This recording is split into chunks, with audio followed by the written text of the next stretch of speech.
Sir, Yes, very good evening to all of you. good evening, sir. Yeah, good evening, good evening. Okay, तो अभी सब लोग आए नहीं वैसे, चलो फिर भी ठीक है। लास्ट टाइम पे हम लोगों ने इंडक्टर का वो कर लिया था ना, एनर्जी स्टोर कर लिया था ना इंडक्टर में।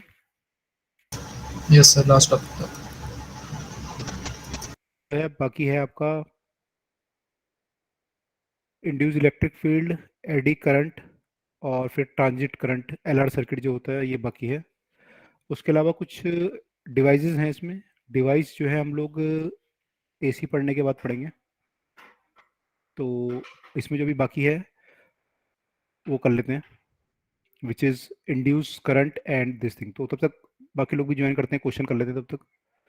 सर ये चैप्टर फिर खत्म हो जाएगा? इसके बाद एक्चुअली एसी है, और एसी के बाद इलेक्ट्रॉनिक डिवाइसेस हैं। जब वो खत्म हो जाएगा तो एक पार्ट कंप्लीट हो जाएगा। देन फिर जो है आपका ऑप्टिक्स वाला पार्ट, ईएम वेव और ऑप्टिक्स पार्ट शुरू हो जाएगा। Okay sir. ओके, तो एक क्वेश्चन कर लेते हैं, तो बाकी लोग भी ज्वाइन कर रहे हैं। एक क्वेश्चन था, मैं थोड़ी देर पहले देखा था। मैं ऐसे नॉर्मल क्वेश्चन है, तो क्वेश्चन तो टफ नहीं है। इसमें क्या लिखा हुआ था?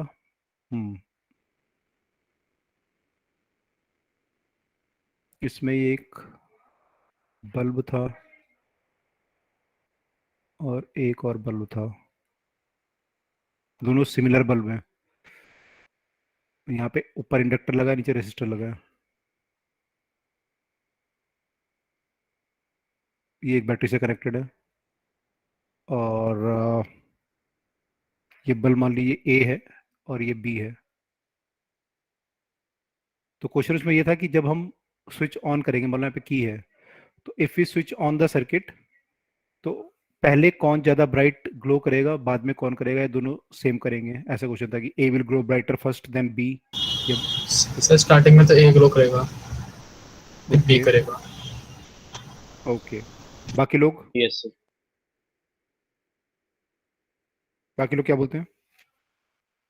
Same, same. Same answer. Question repeat कर दो। अगर हम की को प्रेस करते हैं, स्विच को ऑन करते हैं, तो what will happen to bulb A and bulb B? पहले कौन ज्यादा ब्राइट होगा, बाद में कौन होगा? पहले ए फिर बी। ओके, ठीक है, बाकी लोगों के लिए रही है, कोई डाउट तो नहीं है किसी को? Yes sir, clear. ओके, ठीक है। तो ये बैक ईएमएफ का क्वेश्चन था, तो आप ऑलरेडी कर चुके हो। अच्छा, जब हम सर्किट में वो करते हैं, मान लीजिए सर्किट में सिंपल इंडक्टर है और एक बल्ब लगा हुआ है और एक बैटरी है,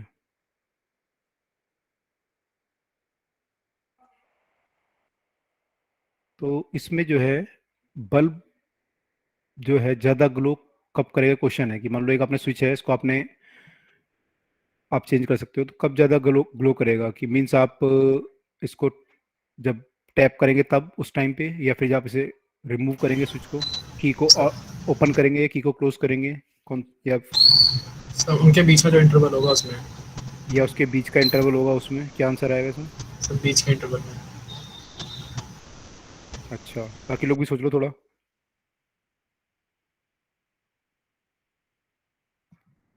In which of the following condition bulb will glow brightest? When key is open, when key is closed, or when current is steady? Key is at steady position or current is steady? क्या answer current होगा? Study. Steady current. Yes sir, current study. Study current होगा? Study नहीं होगा इसका answer, कुछ और होगा।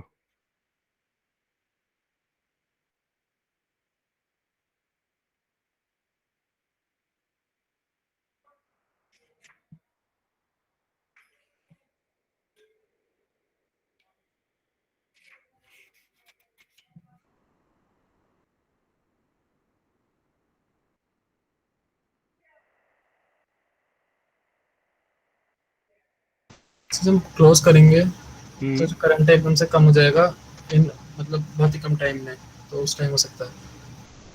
Close करेंगे या ओपन करेंगे? क्लोज करेंगे तो करंट बढ़ेगा पहले तो। तो मतलब स्विच को ओपन करेंगे, अच्छा, की ओपन करेंगे तो करंट मतलब हट जाएगा। करंट जब हट जाएगा तो बैक ईएमएफ बहुत ज़्यादा जनरेट होगा। ओके ठीक है। बाकी लोग?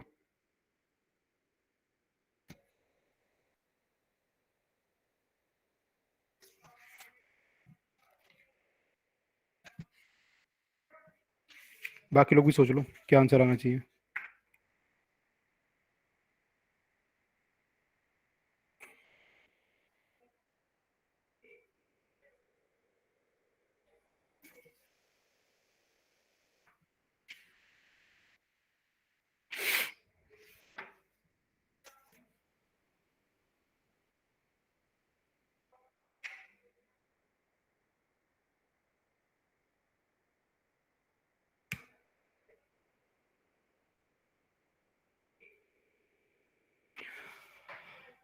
की क्लोज या की ओपन?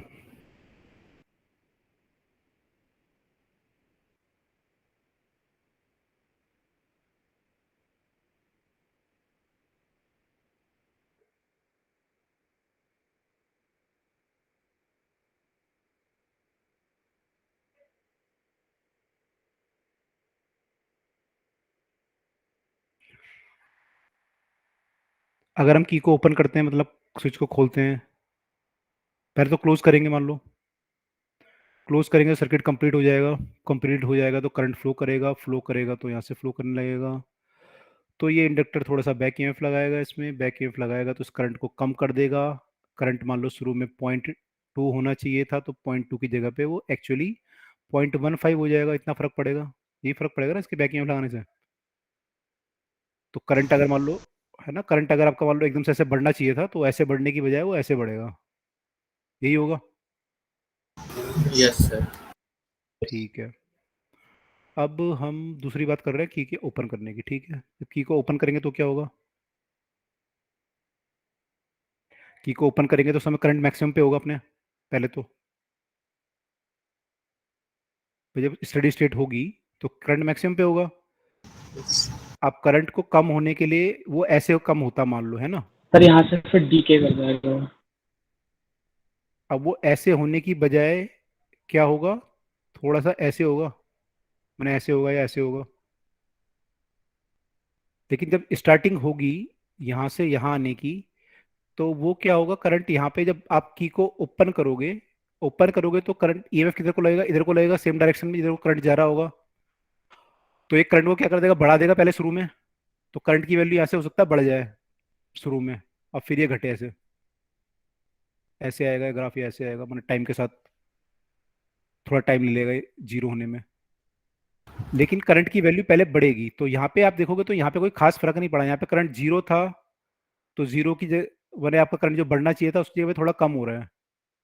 ठीक है, तो यहाँ पे कोई खास फर्क नहीं पड़ रहा करंट में, या फिर आपको कोई बहुत ज्यादा करंट, मैक्सिमम करंट कहाँ पे आएगा आपका। एक केस तो ये है, शुरू में करंट आपका मान लो ऐसे बढ़ा, और फिर स्टेडी स्टेट में ऐसे हुआ, और बाद में ऐसे घटा मान लो। तो मैक्सिमम करंट की वैल्यू कहाँ पे आ रही है, यहाँ पे आ रही है ना। Yes sir.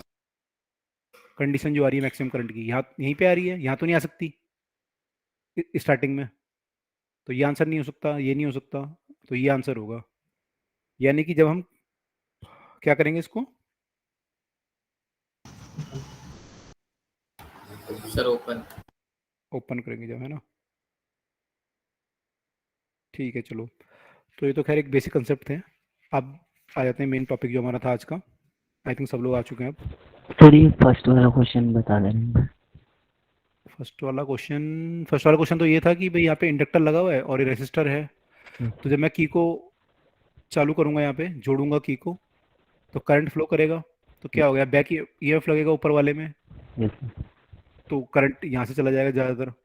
शुरू में इंडक्टर बहुत ज़्यादा बैक ईएमएफ लगाता है, तो करंट जाएगा ही नहीं, बहुत कम जाएगा यहाँ से। ज़्यादातर करंट यहाँ से जाएगा, तो ये वाला करंट बल्ब क्या होगा, ज़्यादा ग्लो करेगा। Yes sir.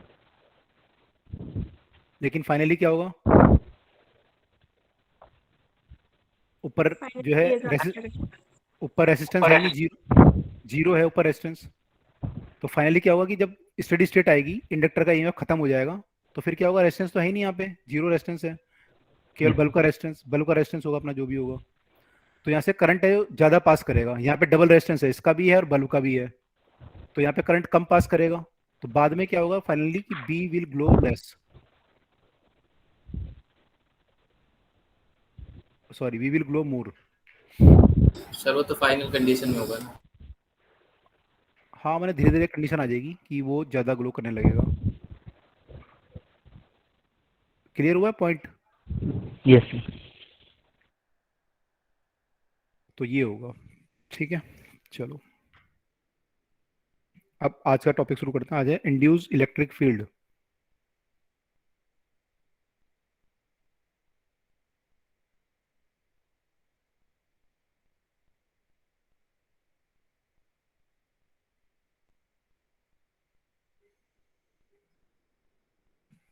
तो जब आप फ्लक्स चेंज करते हैं तो आपने देखा कि ईएमएफ इंड्यूस होता है, तो ईएमएफ इंड्यूस होगा तो इलेक्ट्रिक फील्ड भी इंड्यूस होगा। तो वो किस टाइप का इलेक्ट्रिक फील्ड होता है, कैसा उसकी शेप होती है, क्या होता है, क्या उसकी प्रॉपर्टीज होती हैं, कितनी उसकी वैल्यू होती है, वो हमें यहाँ पे चेक करना है इंड्यूस इलेक्ट्रिक फील्ड में। तो जब आप किसी स्पेस में मान लो फ्लक्स है और इस फ्लक्स को आप चेंज कर रहे हैं, अगर आप चेंज कर रहे हैं तो वहाँ पे एक इलेक्ट्रिक फील्ड इंड्यूस होता है। वो इलेक्ट्रिक फील्ड जो होता है उसकी अगर आप वैल्यू निकालना चाहें तो किस फॉर्मूले से हम लोग निकालते हैं, तो उसका फॉर्मूला ये है कि अगर आप यहाँ पर क्लोज लूप लें,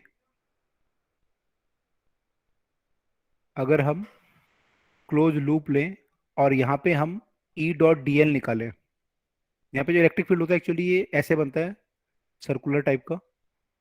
तो यहाँ पे जो फ्लक्स जब चेंज होता है d phi by D t होता है, तो एक इलेक्ट्रिक फील्ड इंड्यूस होता है और सर्कुलर टाइप का इलेक्ट्रिक फील्ड होता है। अब यहाँ पे अगर जो आपने इलेक्ट्रिक फील्ड पहले पढ़ा था आपको ध्यान होगा इलेक्ट्रिक फील्ड लाइन वहाँ पे क्लोज लूप नहीं बनाती थी कभी भी, है ना। Yes sir. लेकिन ये एक एक्सेप्शन है जहाँ पे कि इलेक्ट्रिक फील्ड जो है क्लोज लूप बना रहा है। तो इलेक्ट्रिक फील्ड यहाँ पे जो होता है क्लोज लूप बनाता है, और अगर आप यहाँ पे वर्क डन निकालेंगे क्लोज लूप में तो वर्क डन आपका जीरो नहीं आएगा, वर्क डन आ जाएगा। तो किस तरह का फील्ड हुआ है, कंजर्वेटिव या नॉन कंजर्वेटिव? अगर क्लोज पाथ में वर्क डन जीरो नहीं आ रहा है तो ये किस तरह का फील्ड हुआ, नॉन कंजर्वेटिव। Non conservative. तो ये जो फील्ड होता है आपका एक्चुअली सर्कुलर फील्ड लाइन बनाता है, क्लोज लूप बनाता है, मतलब जो पॉसिबल नहीं है वैसे अदरवाइज, एंड ये नॉन कंजर्वेटिव होता है। सर ये इंड्यूस्ड है इसलिए एक्सेप्शन है ना यहाँ पे। हाँ, induce electric field is different from the normal electric field.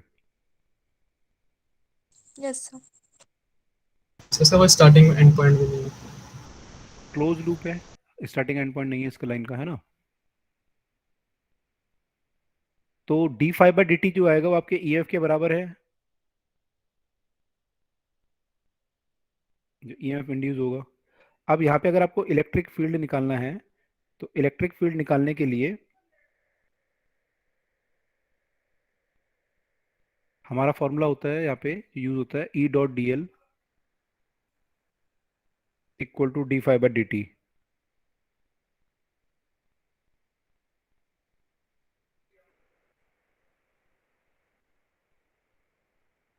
ठीक है, E dot d l equal to minus d five by D t. ये कुछ याद आ रहा है, ई डॉट डी एल कहाँ पे यूज किया था हम लोगों ने? यस सर, जो वोल्टेज निकालते हैं बी। ओके,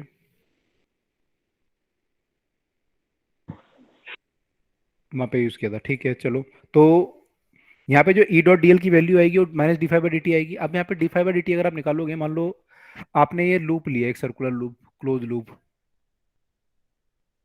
तो E dot d l electric field यहाँ पे कांस्टेंट होता है, तो ई डॉट डी एल की value E into two pi r आ जाती है।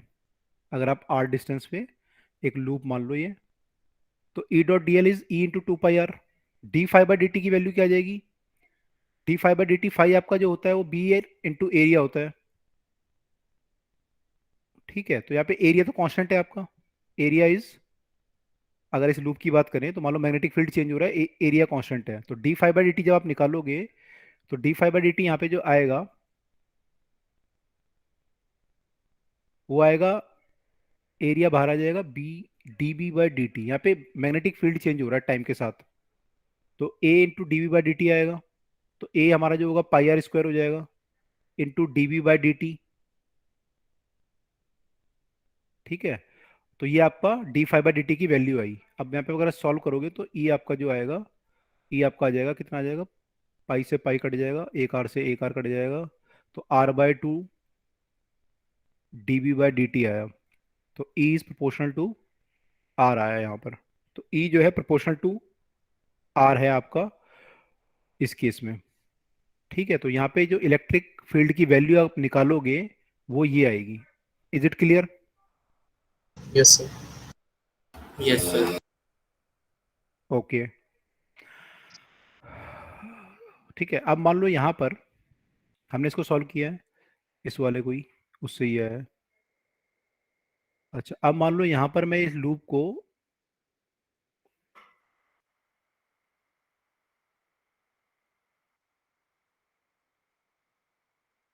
मान लो मैग्नेटिक फ्लक्स जो है केवल यहाँ तक है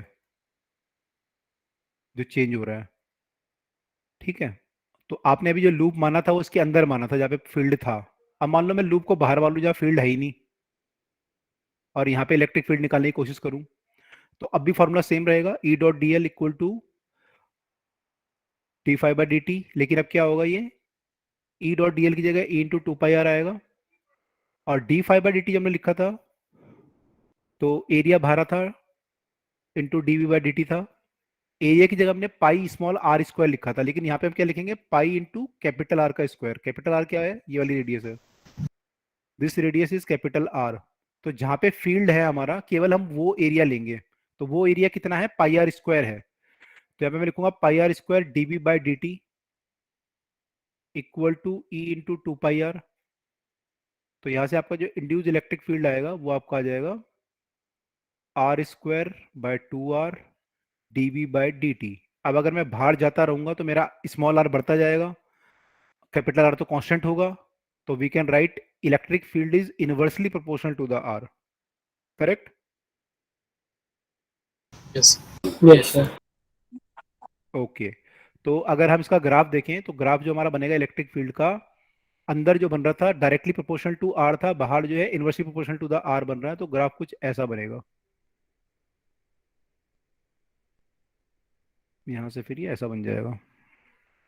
ठीक है, तो दिस इज अप टू कहां तक, कैपिटल आर तक। ठीक है, तो इलेक्ट्रिक फील्ड की वैल्यू आपकी ऐसे वेरी करेगी, पहले लिनियरली वेरी करेगी, E is proportional to r, और यहाँ पे E is inversely proportional to are.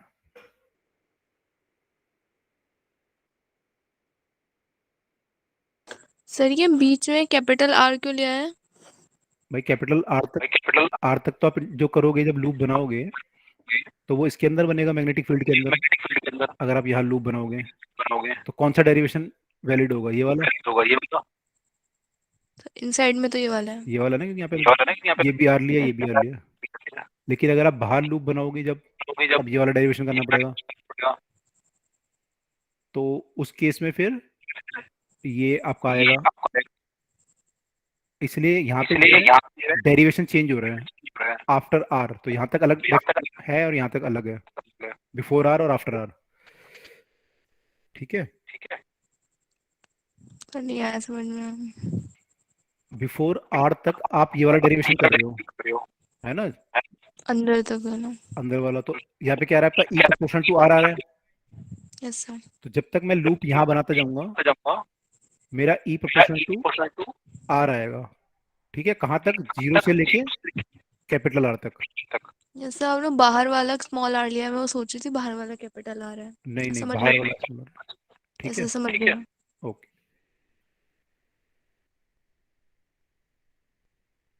ठीक है, तो क्लियर हुए दोनों सर पॉइंट? वैसे ऐसा हो क्यों रहा है, दोनों अलग अलग क्यों आ रहे हैं? वो तो है ना, फॉर्मूले से अलग अलग आएंगे ना, क्योंकि आपने जब फील्ड ले रहे हो D five by D T कर रहे हो, तो D five by D T वहीं पे तो लोगे जहाँ फ्लक्स होगा। जहाँ फ्लक्स होगा ही नहीं वहाँ D five by D T क्या लोगे? मैं यहाँ पे तो ले नहीं सकता ना D five by D T इस एरिया में, यस सर। तो इसलिए फर्क है दोनों जगह।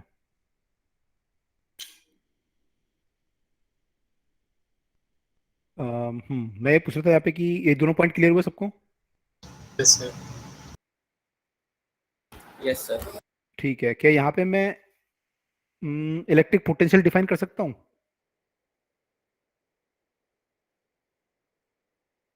पोटेंशियल किसी पॉइंट का मैं डिफाइन कर सकता हूँ यहाँ पे, या नहीं कर सकता इस केस में? कर सकते हैं सर।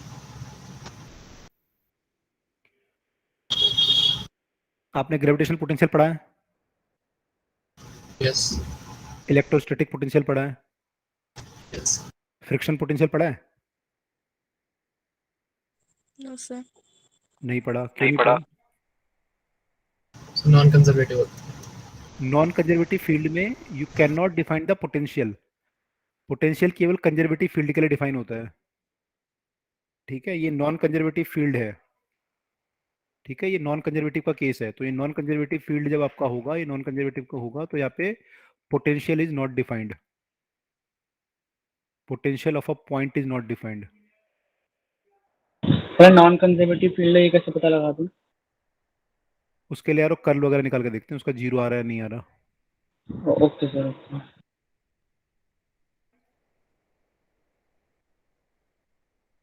है ना? यहाँ पे तो वैसे भी पता चल रहा है, क्योंकि देखो जब आप इसको सर्कल में घुमा रहे हो तो वर्क डन आपका आ ही रहा है, क्योंकि भाई ई, मान लो ई ऐसा बन रहा है, तो जब वर्क डन आप निकालोगे तो कैसे निकालोगे? ई डॉट डी एस करके निकालोगे। अब डी एस आपका और yes sir. E same direction में है, तो E dot d S cos zero हो जाएगा। पूरे सर्कल में करोगे तो E into two pi r आ जाएगा, तो वर्क डन आ रहा है, जबकि आना नहीं चाहिए, सर्कल में वर्क डन जीरो आना चाहिए था, तो इसलिए नॉन कंजर्वेटिव है, ठीक है? और सर जैसे कि यहाँ पे हम जो D minus d five by D T उसको एप्सिलॉन लिख सकते हैं, और अगर जो ई वेक्टर है और डी एल वेक्टर है वो सेम डायरेक्शन में है तो ई पॉजिटिव आएगा। मतलब जो जो डायरेक्शन ई एम एफ की होगी, इंड्यूस ई एम एफ की, वही उसकी होगी इंड्यूस इलेक्ट्रिक फील्ड की।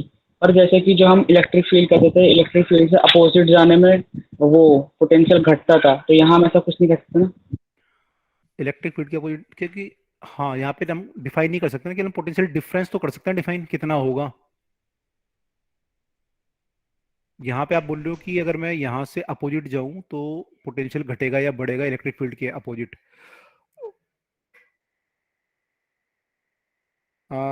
अगर आप इस पर्टिकुलर पाथ को फॉलो कर रहे हो तो कर सकते हो, नहीं डिफाइन तो कर सकते हो, क्योंकि आप ये बोल सकते हो कि आपका भाई आप पोटेंशियल कैसे डिफाइन करते हो? Work done to bring a charge from एक one point to another point, है ना? पोटेंशियल डिफरेंस ऐसे आता है। तो अगर मैं यहाँ से यहाँ तक मूव करूंगा तो मुझे वर्क डन करना पड़ेगा ना फिर इस केस में, अगर मैं ऐसे मूव करूंगा तो ये तो पक्का है कि मैं इधर को करूंगा तो मुझे इलेक्ट्रिक फील्ड के अगेंस्ट वर्क डन करना पड़ेगा, और मैं इधर को जाऊंगा तो वर्क डन नहीं करना पड़ेगा। तो एक तरफ को बढ़ रहा होगा, एक तरफ को घट रहा होगा। जैसे पर वो डिस्टिंक्टिवली कैसे बढ़ रहा है घट रहा है वो नहीं बता सकते ना हम, क्योंकि जैसे एक पॉइंट के अलॉन्ग में चला, पहले वो बढ़ रहा है, फिर उस जब उस पॉइंट पे आऊंगा तो अब्रप्टली जीरो हो जाना चाहिए फिर। हाँ ये बोल सकते हैं, तो वही मैंने सर्कल अगर आप कंप्लीट कर लोगे तो फिर प्रॉब्लम है आपको। मैंने आप डिफाइन नहीं कर सकते, मैंने एक ही पॉइंट के कई सारे मल्टीपल वो आ जाएंगे वैल्यू। Yes sir. तो आप ये बोल सकते हो उसके चार्ज को यहाँ से यहाँ लेके आया है तो मुझे वर्क डन करना पड़ेगा कि नहीं करना पड़ेगा? तो करना पड़ेगा इस केस में। लेकिन आप बोलोगे कि मैं घुमा के ऐसे 4 बार ले जाऊँ ऐसे, तो वर्क डन कितना करना पड़ेगा? तो 4 बार में फिर आपको 4 बार वर्क डन करना ही पड़ेगा। मान लो एक बार का डब्ल्यू आ रहा है वर्क डन, तो 4 बार का 4 डब्ल्यू आ जाए, जीरो नहीं आएगा। यस। वहां पे जीरो आता था, अगर आप सर्कल में मूव करते थे तो जीरो वर्क डन आता था, लेकिन यहाँ पर नहीं आएगा। ठीक है, चलो इसको देखेंगे एडवांस वाले क्लास में सर देखते हैं। बोलो। सर इससे पहले तक हम तक इंड्यूस्ड मैग्नेटिक फील्ड भर रहे थे ना? इंड्यूस मैग्नेटिक फील्ड कर रहे थे, ओके हाँ। अगर हम फ्लक्स चेंज कर रहे हैं तो क्या हो रहा था? सर जैसे इसमें करंट एंटी क्लॉकवाइज है, तो मैं उसका इस कॉइल का इंड्यूस्ड मैग्नेटिक फील्ड अपवर्ड होगा, ऐसे हम भर रहे थे। ये एक्चुअली क्या है तो ना, हाँ बोलो बोलो। yes, sir। तो इसके इफेक्ट को वो न्यूट्रलाइज कर रहा है क्योंकि इसका फील्ड अंदर है। तो ये भर रहे थे ना, ये इलेक्ट्रिक फील्ड में थोड़ा कंफ्यूजन हो रहा है। देखो Induce- सेम तो बात दोनों है, का डिफरेंस बता दीजिए। सेम बात है दोनों। मान लो ये रिंग है और रिंग में कुछ नहीं है, फ्लक्स है ऐसे, ठीक है? इस फ्लक्स को अगर मैं बढ़ाऊं तो कैसा करंट प्रोड्यूस होगा रिंग में, अगर फ्लक्स को इंक्रीज करूं? Anti clockwise. एंटी क्लॉकवाइज होगा। क्यों होगा एंटी क्लॉकवाइज? फ्लक्स जिससे कि इसका हाँ यस जिससे कि ये बाहर को फ्लक्स प्रोड्यूस, वो मैंने सॉरी यस फ्लक्स तो जिससे कि इसका फ्लक्स जो पास करेगा वो बाहर की तरफ होगा, तो उसके उसे हाँ अपोज करेगा, है ना? हाँ यस सर। ठीक है, अब ये करंट कैसे प्रोड्यूस हुआ करंट भाई? Sir anti clockwise. नहीं, करंट प्रोड्यूस कैसे हुआ? करंट प्रोड्यूस करने के लिए कुछ चाहिए ना आपको, वोल्टेज चाहिए, कुछ इलेक्ट्रिक फील्ड चाहिए ना। Yes sir. वो कहाँ से आया? यानी कोई इलेक्ट्रिक फील्ड यहाँ पे आया है तभी तो करंट आएगा, नहीं तो ऐसे कैसे आ जाएगा करंट? Yes sir. तो उसी को हम इंड्यूस इलेक्ट्रिक फील्ड बोलते हैं, जो हम ये पढ़ रहे हैं ना। ये अब तक हमने डिस्कस नहीं किया था कि वो कैसे होता है, तो ऐसे होता है वो। अगर उसकी वैल्यू अगर हम निकालेंगे तो यहाँ से निकालनी पड़ेगी। तो जो इलेक्ट्रिक फील्ड प्रोड्यूस हुआ है वो इसलिए हुआ है क्योंकि हमने फ्लक्स चेंज किया है। फ्लक्स चेंज करने के कारण इलेक्ट्रिक फील्ड प्रोड्यूस हुआ है। इलेक्ट्रिक फील्ड प्रोड्यूस होने के कारण करंट घूमना शुरू हुआ है और फिर फ्लक्स प्रोड्यूस हुआ है। डायरेक्ट फ्लक्स नहीं बन गया उसका अपोजिट डायरेक्शन में। पहले वहाँ पे इलेक्ट्रिक फील्ड आया, फिर करंट आया, फिर फ्लक्स आया। ठीक है, यस सर यस तो ये सर। हाँ स्टेप हमने मिस कर रखा था, जो अब हमने जोड़ा है। तो सेम बात है, दोनों अपोजिट बात नहीं है। ठीक है, okay sir. Okay.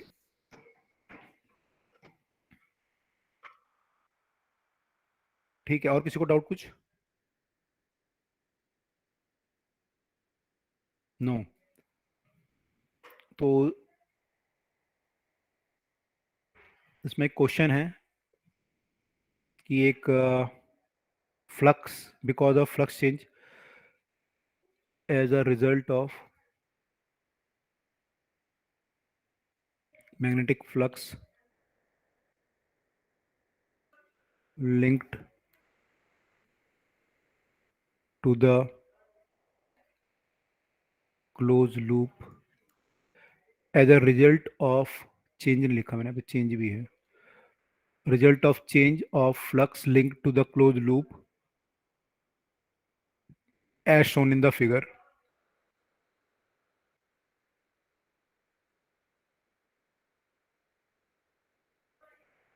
an EMF V volt is induced in the loop.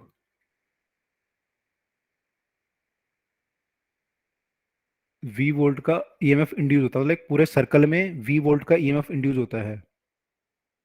ठीक है, मैंने आपको, अभी आप बोलोगे सर आपने तो बोला पोटेंशियल डिफाइन नहीं कर सकते, यहाँ पे आप कह रहे हो EMF V इंड्यूस हो रहा है, तो क्या ये सही है या कुछ गड़बड़ है? सही है। सही है ना। मैंने आपको ये बोला था कि हम किसी पॉइंट का पोटेंशियल डिफाइन नहीं कर सकते, लेकिन पोटेंशियल डिफरेंस जरूर डिफाइन कर सकते हैं, राइट? Yes sir. ठीक है, ओके। एक्चुअली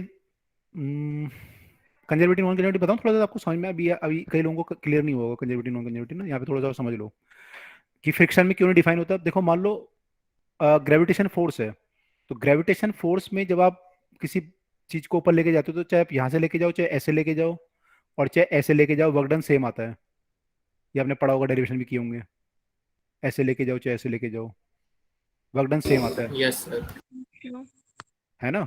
ये आपने 11th क्लास में ड्राइव किया होगा। तो यहाँ का अगर मान लो आपकी एनर्जी 0 है, तो यहाँ की एनर्जी फिर कितनी आएगी? mgh आएगी, अगर आपने mgh वर्क किया है इसको ऊपर लाने के लिए। Yes sir. ठीक है, वर्क डन आपका फोर्स इंटू डिस्प्लेसमेंट होता है, तो mg इंटू h आता है ये। चाहे डिस्प्लेसमेंट आप ऐसे करो चाहे ऐसे करो, कॉस थीटा वगैरह लगा के आ जाता है, तीनों केस में सेम आता है। तो आपकी जो एनर्जी यहाँ की होती है वो इस लेवल पे एनर्जी mgh होती है, चाहे आप कैसे भी लेके आओ उसे mgh एनर्जी ही आएगी। ये बात क्लियर हुई सबको? तो एक ऐसा फील्ड हुआ कंजर्वेटिव, सब है ना? Yes sir. अब नॉन कंजर्वेटिव में क्या होगा? मान लो सर पाथ सरफेस है, डिपेंडेंट नहीं। पार्ट डिपेंडेंट है। मान लो मैं यहाँ से लेके आया, अब वर्क डन करना पड़ा मुझे मान लो 10 जूल, यहाँ से लाया तो मुझे 15 जूल करना पड़ा, यहाँ से लाया तो 17 जूल करना पड़ा। तो इस, मैं आपसे पूछूं कि इस यहाँ की एनर्जी कितनी है, तो क्या बोलोगे आप? डिफाइन कर सकते हो? एनर्जी यहाँ की डिफाइन हो सकती है? अलग अलग होगी। अलग अलग तो मैंने डिफाइन ही नहीं कर सकते ना हम। कोई हम एनर्जी डिफाइन करें इस लेवल की? भाई आपने कोई और तरीके से किया एक्सपेरिमेंट, मैंने कुछ और तरीके से किया, सबकी एनर्जी अलग अलग आएंगी। यस। तो you can't Yes, sir. Define the energy, not defined. तो इसलिए यहाँ का पोटेंशियल डिफाइन नहीं होता। पोटेंशियल क्या होता है? Work done to bring from infinity, हमने एक पॉइंट से बी पॉइंट पे लाया, वो इन्फिनिटी से लेके आते हैं वहां पे, तो वो आप डिफाइन ही नहीं कर पाओगे, वर्क डन अलग अलग आएगा हर केस में नॉन कंजर्वेटिव फील्ड में। तो ये जो फील्ड होता है इसे नॉन कंजर्वेटिव बोलते हैं, यहाँ पे हम डिफाइन नहीं कर सकते, और यहाँ पे आप डिफाइन कर सकते हो, तो ये कंजर्वेटिव है। ठीक है, और अगर आप यहाँ से उसको ऊपर लेके जाओ फिर नीचे लेके आओ तो वर्क डन कितना हो जाएगा? 0। तो क्लोज पाथ में 0 हो जाता है यहाँ पे नहीं होगा, यहाँ पे हो सकता है 0 ना हो नॉन कंजर्वेटिव में। अच्छा, दूसरी बात यह है कि जब यहाँ से आप यहाँ लेके आ रहे हो या यहाँ लेके आ रहे हो, तो ऐसा थोड़ी है मैं वर्क डन डिफाइन, मैं मान लो मैं लॉस ऑफ एनर्जी पूछूं कि यहाँ से अंदर कितने में लॉस हुआ या कितना का गेन हुआ, तो निकाल ही सकते हो ना आप। अगर मैं ऐसे लेके आया तो कितने का लॉस हुआ, कितने का गेन हुआ, 70 का गेन हुआ, यस या मैं यहाँ से यहाँ लेके आया तो 15 का गेन हुआ या 15 का लॉस हुआ, जो भी हुआ, यस सर, ये तो निकाल सकते हैं। तो वो तो मैं निकाल सकता हूँ। तो मैं एनर्जी निकाल सकता हूँ कि कितने का लॉस या गेन होगा, लेकिन एक एनर्जी डिफाइन नहीं कर सकता। तो ऐसे ही यहाँ पे मैं पोटेंशियल डिफरेंस तो निकाल सकता हूँ, ईएमएफ बी वोल्ट, लेकिन मैं पोटेंशियल डिफाइन नहीं कर सकता उस पॉइंट का कि इन्फिनिटी से लाने में कितना वर्क करना पड़ेगा। तो इसलिए जो है यहाँ पे नॉन कंजर्वेटिव फील्ड बोलेंगे। Is it clear? Yes sir. Okay, yes sir. ठीक है, तो 11 की बात थी। अब आगे चलते हैं। तो ये बोल रहा है कि as a result of changing magnetic flux link with the coil this B volt is induced in the loop, the work done in joule in taking q coulomb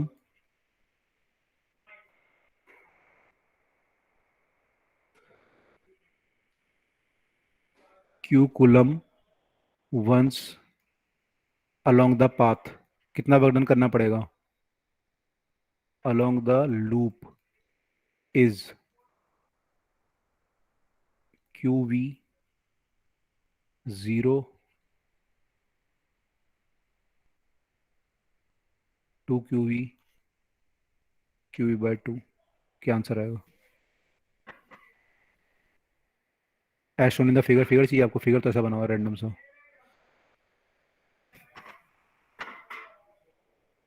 As a result of a change flux link in the closed loop as shown in the figure, an EMF V volt is induced in the loop. Work done is taking q coulomb once along the loop is.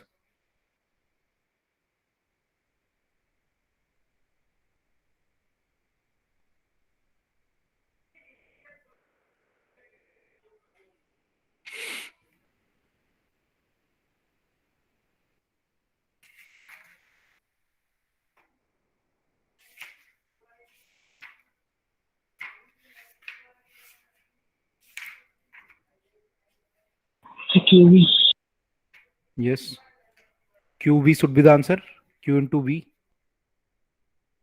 है ना, E into 2 pi r करोगे उसको, QE into 2 pi r करना पड़ेगा आपको E dot DL करके,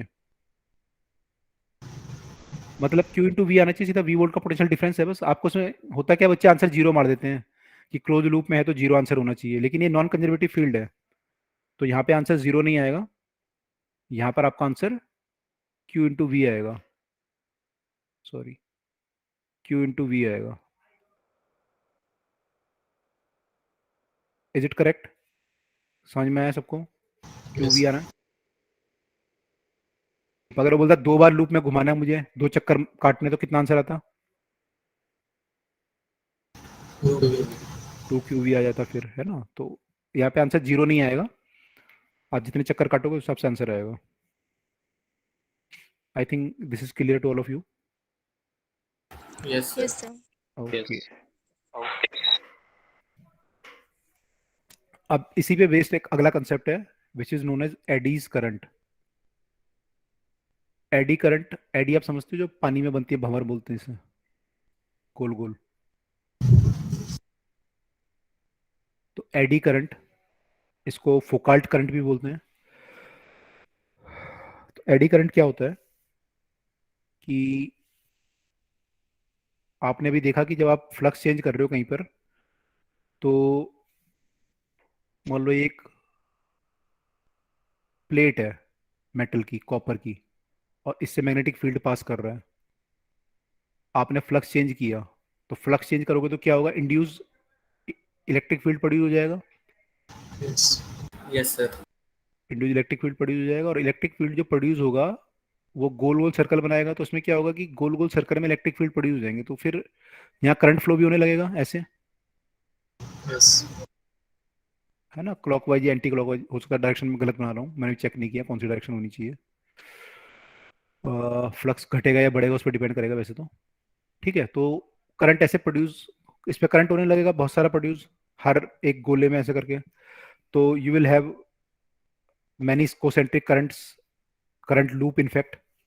तो इस करंट को हम क्या बोलते हैं, एडी करंट। तो एडी करंट कब प्रोड्यूस होता है, जबकि किसी पीस ऑफ कंडक्टर से मैग्नेटिक फ्लक्स आपका चेंज हो, तो मैग्नेटिक फ्लक्स चेंज होने के कारण induce electric field, and then फिर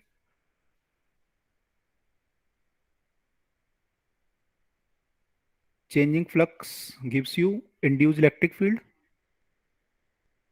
and induced electric field give you eddy current, ठीक है। तो एडी करंट जो है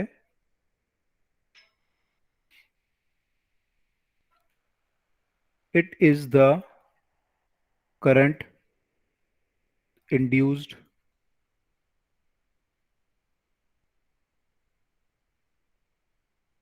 in the bulk piece of conductor। Sir मतलब वो जो कॉइल में हम जो क्लॉकवाइज एंटी क्लॉकवाइज करंट बताते थे तो वो एडी करंट होता था। हाँ, that is also kind of eddy, वो भी एडी करंट ही है, क्योंकि आपका फ्लक्स चेंज हो रहा है। अगर आपका यस सर। फ्लक्स चेंज हो रहा है, फ्लक्स चेंज होने के कारण वो करंट प्रोड्यूस हो रहा है, तो एडी करंट है ना। जैसे हमने यहाँ पे देखा था ना, भी ये लूप वाला जो केस, ये वाला केस देख रहे थे हम, यस सर। तो ये एडी करंट है।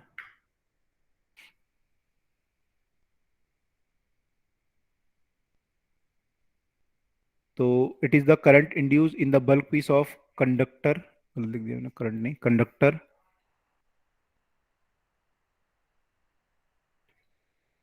when amount of magnetic flux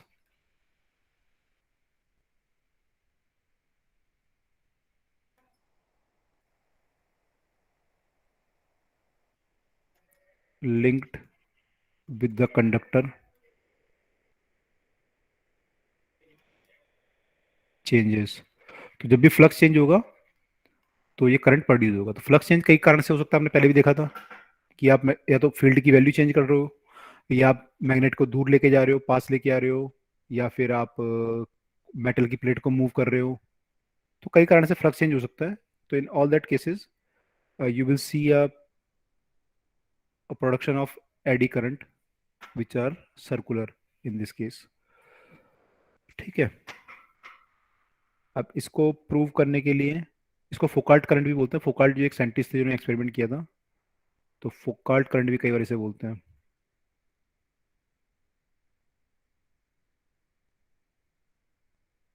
फोकाल्ट,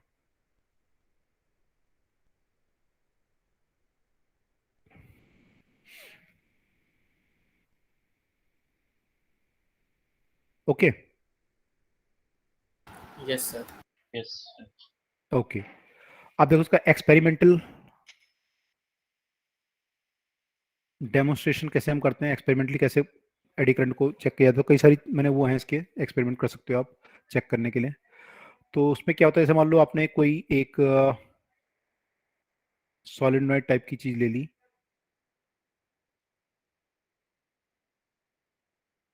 और इसको बैटरी से कनेक्ट कर दिया,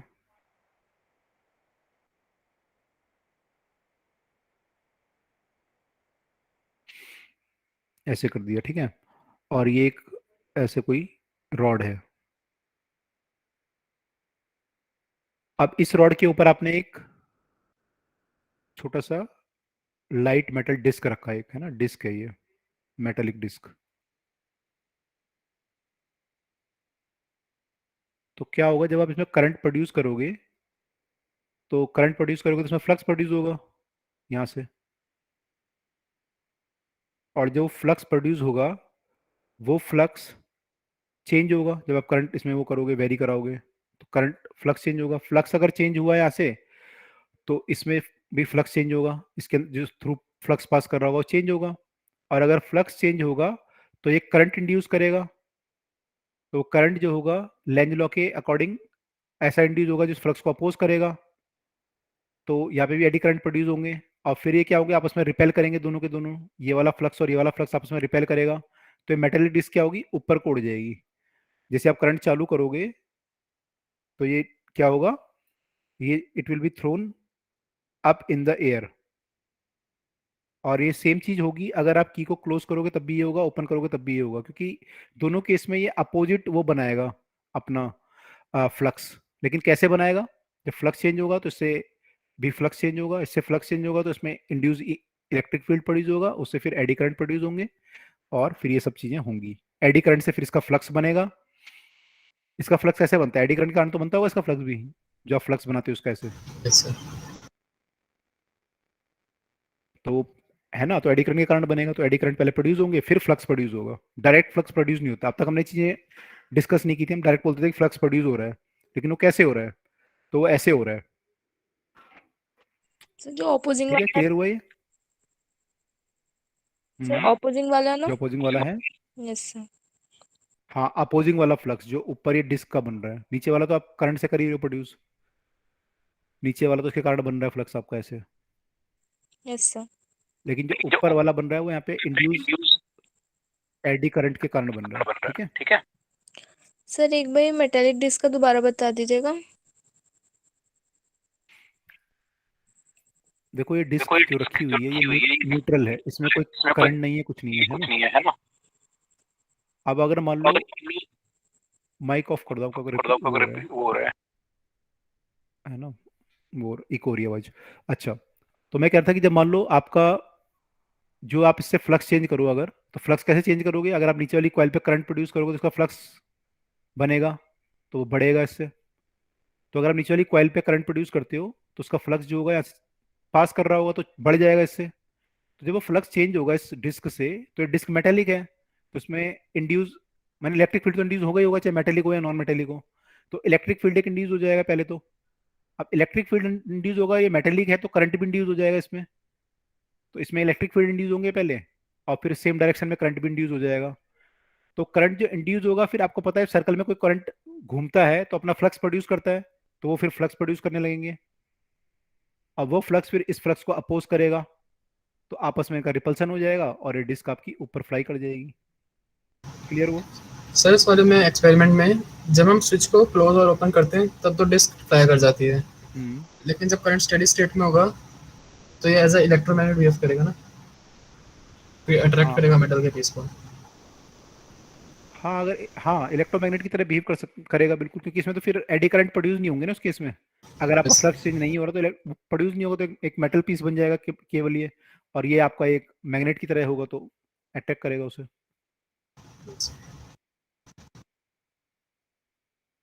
ठीक है, क्लियर हुआ? Yes sir. तो जब भी आपका फ्लक्स चेंज होगा कहीं भी, अगर वहां पे मेटल अवेलेबल है तो एडी करंट प्रोड्यूस होंगे।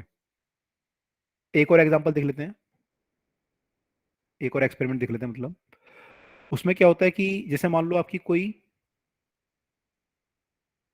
डिस्क है मेटल की, और इस डिस्क को आप ऑसिलेट कर रहे हो, तो उसका एक टाइम पीरियड होगा टी। अब मैं इस डिस्क को उठा के एक मैग्नेट के बीच में रख दूंगा, ऐसे नॉर्थ पोल और साउथ पोल के बीच में, और फिर ऑसिलेट कराऊं,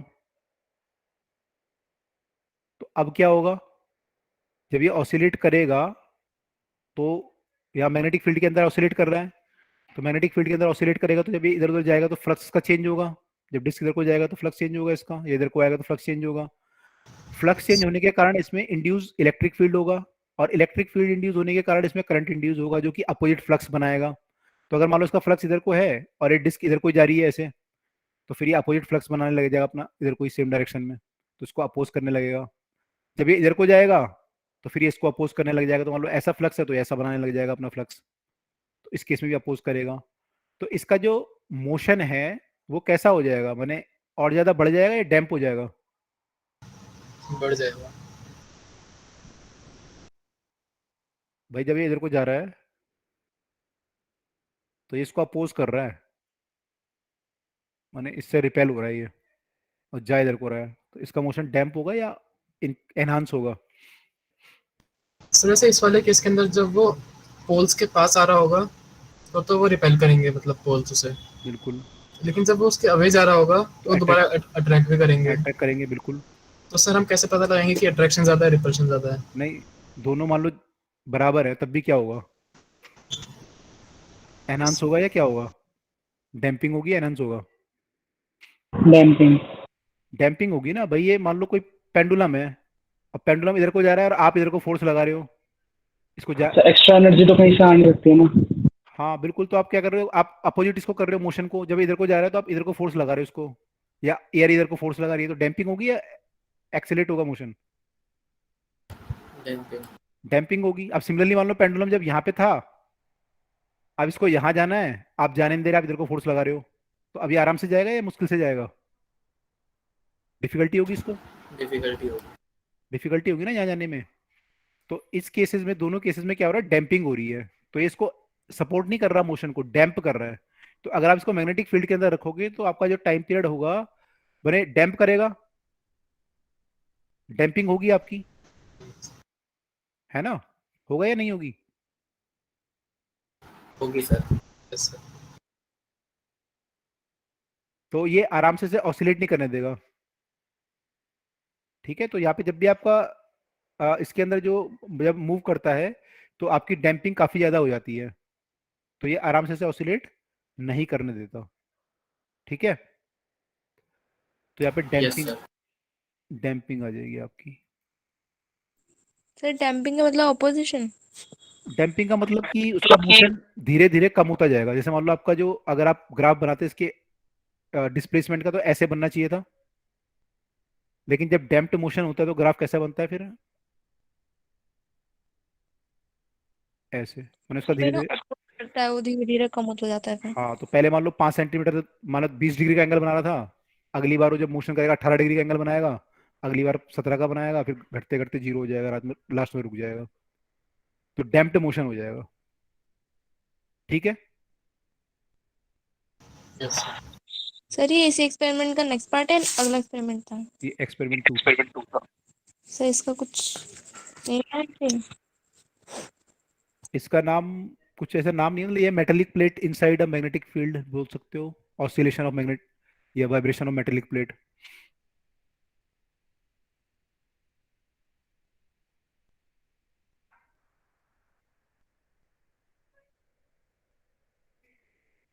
इनसाइड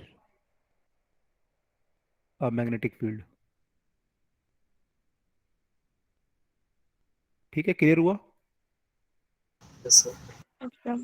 ओके, तो अब जो आपने 2 एक्सपेरिमेंट देखे इसमें, तो एडी करंट यूजफुल है या हार्मफुल है, क्या है मतलब?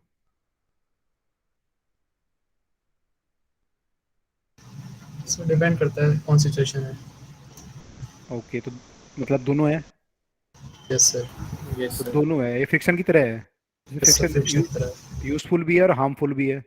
तो एडी करंट जब प्रोड्यूस होता है, तो जब बात प्रोड्यूस होता है तो हीट प्रोड्यूस करता है। हीट प्रोड्यूस जब करेगा ये, मान लो मेटल की प्लेट कोई वाइब्रेट कर रही है, कुछ हो रहा है, तो हीट प्रोड्यूस करेगा। हीट प्रोड्यूस करेगा तो आपके जो है वहाँ पे पार्ट आपके वो हो सकते हैं, गल सकते हैं, मेल्ट कर सकते हैं, ज़्यादा हीट अगर प्रोड्यूस हो गई तो ये डैमेज करता है इंस्ट्रूमेंट्स को, तो इसका नुकसान है।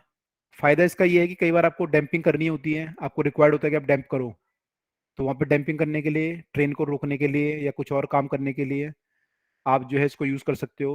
आपके जो ब्रेक होते हैं उनमें आप यूज़ कर सकते हो, जो आपके नए ब्रेक आ रहे हैं, क्या बोलते हैं लोगों को ब्रेक को? Magnetic break. मैग्नेटिक ब्रेक वगैरह, तो वहाँ पे यूज़ कर सकते हैं हम इस चीज़ को एकदम से रोकने के लिए। तो वहाँ पे फायदेमंद है ये, है ना? यूजुअली हम ब्रेक कैसे लगाते हैं, फ्रिक्शन का यूज़ करके लगाते हैं। Yes sir. लेकिन फ्रिक्शन का यूज़ करके लगाओगे तो क्या होगा, वियर एंड टीयर होगा। यस। लेकिन अगर ये यूज़ करोगे तो वियर एंड टीयर नहीं होगा आपका। Yes, तो sir. ये अच्छा यस सर। है ना, तो ये अच्छा ब्रेक प्रूव हो सकता है। तो इसका फायदा भी है और नुकसान भी है। ठीक है, तो उस पर भी आरएस के यूज। सर नुकसान क्या था? नुकसान तो अभी ये है ना आपका, भाई आप अगर ज्यादा करंट प्रोड्यूस होगा मान लो कहीं पे, तो वो जो है फिर हीट कर देगा बॉडी को, और बॉडी को अगर हीट कर देगा तो आपकी एक तो लॉस ऑफ एनर्जी होगी पहली बात तो, अगर आप कोई इंस्ट्रूमेंट में कुछ एक्सपेरिमेंट कर रहे हो तो आपका एनर्जी लॉस होगा हीट की फॉर्म में। दूसरा, हीट प्रोड्यूस जो होगा उसको मेल्ट कर सकता है, जो आपका इंस्ट्रूमेंट है या वायर है उनको मेल्ट कर सकता है, तो उनकी लाइफ को घटा देता है। ठीक है, तो अभी उस पर आएंगे, इसके अनडिजायरेबल इफेक्ट लिखते हैं अभी, है ना। उससे पहले एक चीज और देख लेते हैं। इतना क्लियर हुआ यहाँ तक अभी कि ये दोनों फायदेमंद भी है, नुकसान भी हो सकते हैं। Yes sir. यस। अच्छा, अब देखो, यस सर। ये जो एक्सपेरिमेंट है हमारा, जो एक्सपेरिमेंट नंबर 2 है, इसको अगर हम चाहे कि डैम्पिंग कम हो तो हम क्या करते हैं, हम लोग जो है एडी करंट को कम करना चाहते हैं। तो एडी करंट जो आपका फ्लो होता है बेसिकली, अभी कैसे फ्लो हो रहा है, अभी ऐसे फ्लो हो रहा है, ठीक है, या फिर ऐसे हो रहा है। अब हम क्या चाहते हैं, कम हो जाए एडी करंट, तो हम कम करने के लिए क्या करते हैं, मेटल की प्लेट को ऐसे स्लॉट बना देते हैं।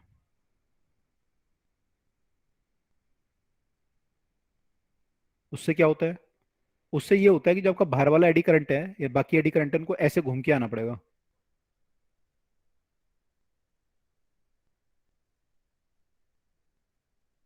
तो इससे क्या हुआ, लेंथ बढ़ गई उसके पाथ की, लेंथ बढ़ गई मैंने रेजिस्टेंस बढ़ गया, रेजिस्टेंस बढ़ गया तो एडी करंट क्या होगा, यस। कम हो जाएगा। Eddy current will decrease.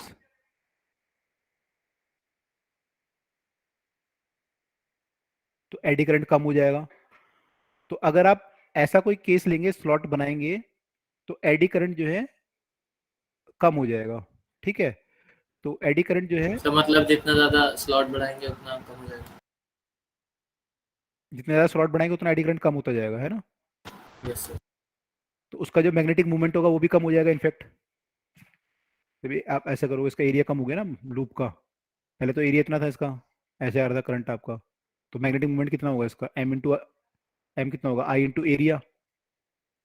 और अब कितना मैग्नेटिक मूवमेंट होगा इसका, सॉरी जो स्लॉट बनाया आपने तो ऐसे कर दिया ना, तो एरिया कम होगा ना, अगले केस में आई भी कम होगा और एरिया भी कम हो जाएगा उसका, यस सर। तो मैग्नेटिक मूवमेंट भी कम हो जाएगा। तो जब आप डैम्पिंग की बात करोगे या उसके टॉर्क की बात करोगे उस पर, तो सब कुछ कम हो जाएगा उस पर। तो एडी करंट के कारण उस पर जो भी टॉर्क लग रहा होगा या बाकी चीजें हो रही होंगी सब कम हो जाएंगी। I dash into A dash, तो यहाँ पे आपका एरिया भी घट रहा है और आई भी घट रहा है, तो एम डैश आपका कम आएगा, सॉरी आई डैश आई से कम है और एरिया भी इससे कम है, तो आपका कम आएगा ये वैल्यू। ठीक है, क्लियर हुआ। Yes sir. Yes sir. Okay, यानी अगर आप इस डिस्क को ऑसिलेट कराओगे तो डैम्पिंग क्या होगी, अब पहले से कम होगी, पहले से कम पहले से मतलब कम। इस वाले से कम होगी, बस जो ये वाला केस था, less damping as compared to B, B मान लो ये वाला केस था, लेकिन ए से ज्यादा होगी। ए में तो कोई वो था ही नहीं ना एडी करंट का केस, तो ए से तो ज्यादा होगी लेकिन बी से कम होगी।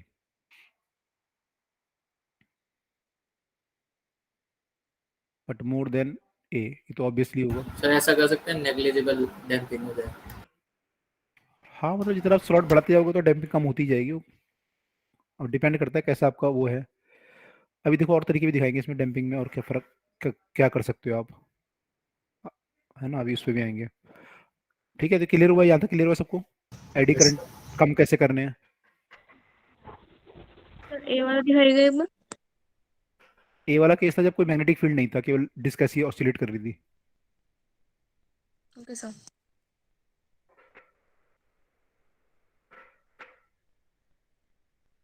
ओके, तो ये है आपका। अब सर एक बार पिछली स्लाइड पे।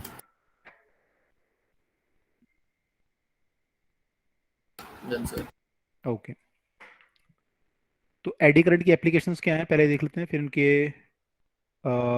हार्मफुल इफेक्ट क्या है और उनको फिर कम कैसे कर सकते हैं वो देखेंगे। एक तो हमने देख ही लिया अभी, कैसे कम कर सकते हैं। एप्लीकेशन ऑफ एडी करंट, तो कई सारी एप्लीकेशन है इसमें, जैसे हम बात कर रहे थे अभी ब्रेक की, तो we can use in dead beat galvanometer. आपका जो गैल्वेनोमीटर होता है, आपने मूविंग कॉइल गैल्वेनोमीटर पढ़ा था ना, यस तो उसमें क्या होगा कि जब आप करंट उसमें डालोगे तो करंट के कारण वो घूमेगा। अब वो घूमेगा तो क्या होगा, उसको आके रुकना है कहीं पे, आके रुकना भी तो है उसमें, ऐसा थोड़ी घूमते रहेगा। सुई को भाई यहाँ से घूम के यहाँ पे रुकनी है ना, तो जीरो से वैल्यू बढ़ के कहीं पे रुकेगी। 5 एम्पियर का करंट है मान लो, तो 5 पे रुकनी चाहिए वैल्यू। अब वो क्या होगा, जब आपने कॉइल को करंट प्रोड्यूस किया तो वो घूमेगी। अब वो घूमेगी तो रुकेगी कैसे, तो रुकने के लिए क्या होगा उसमें,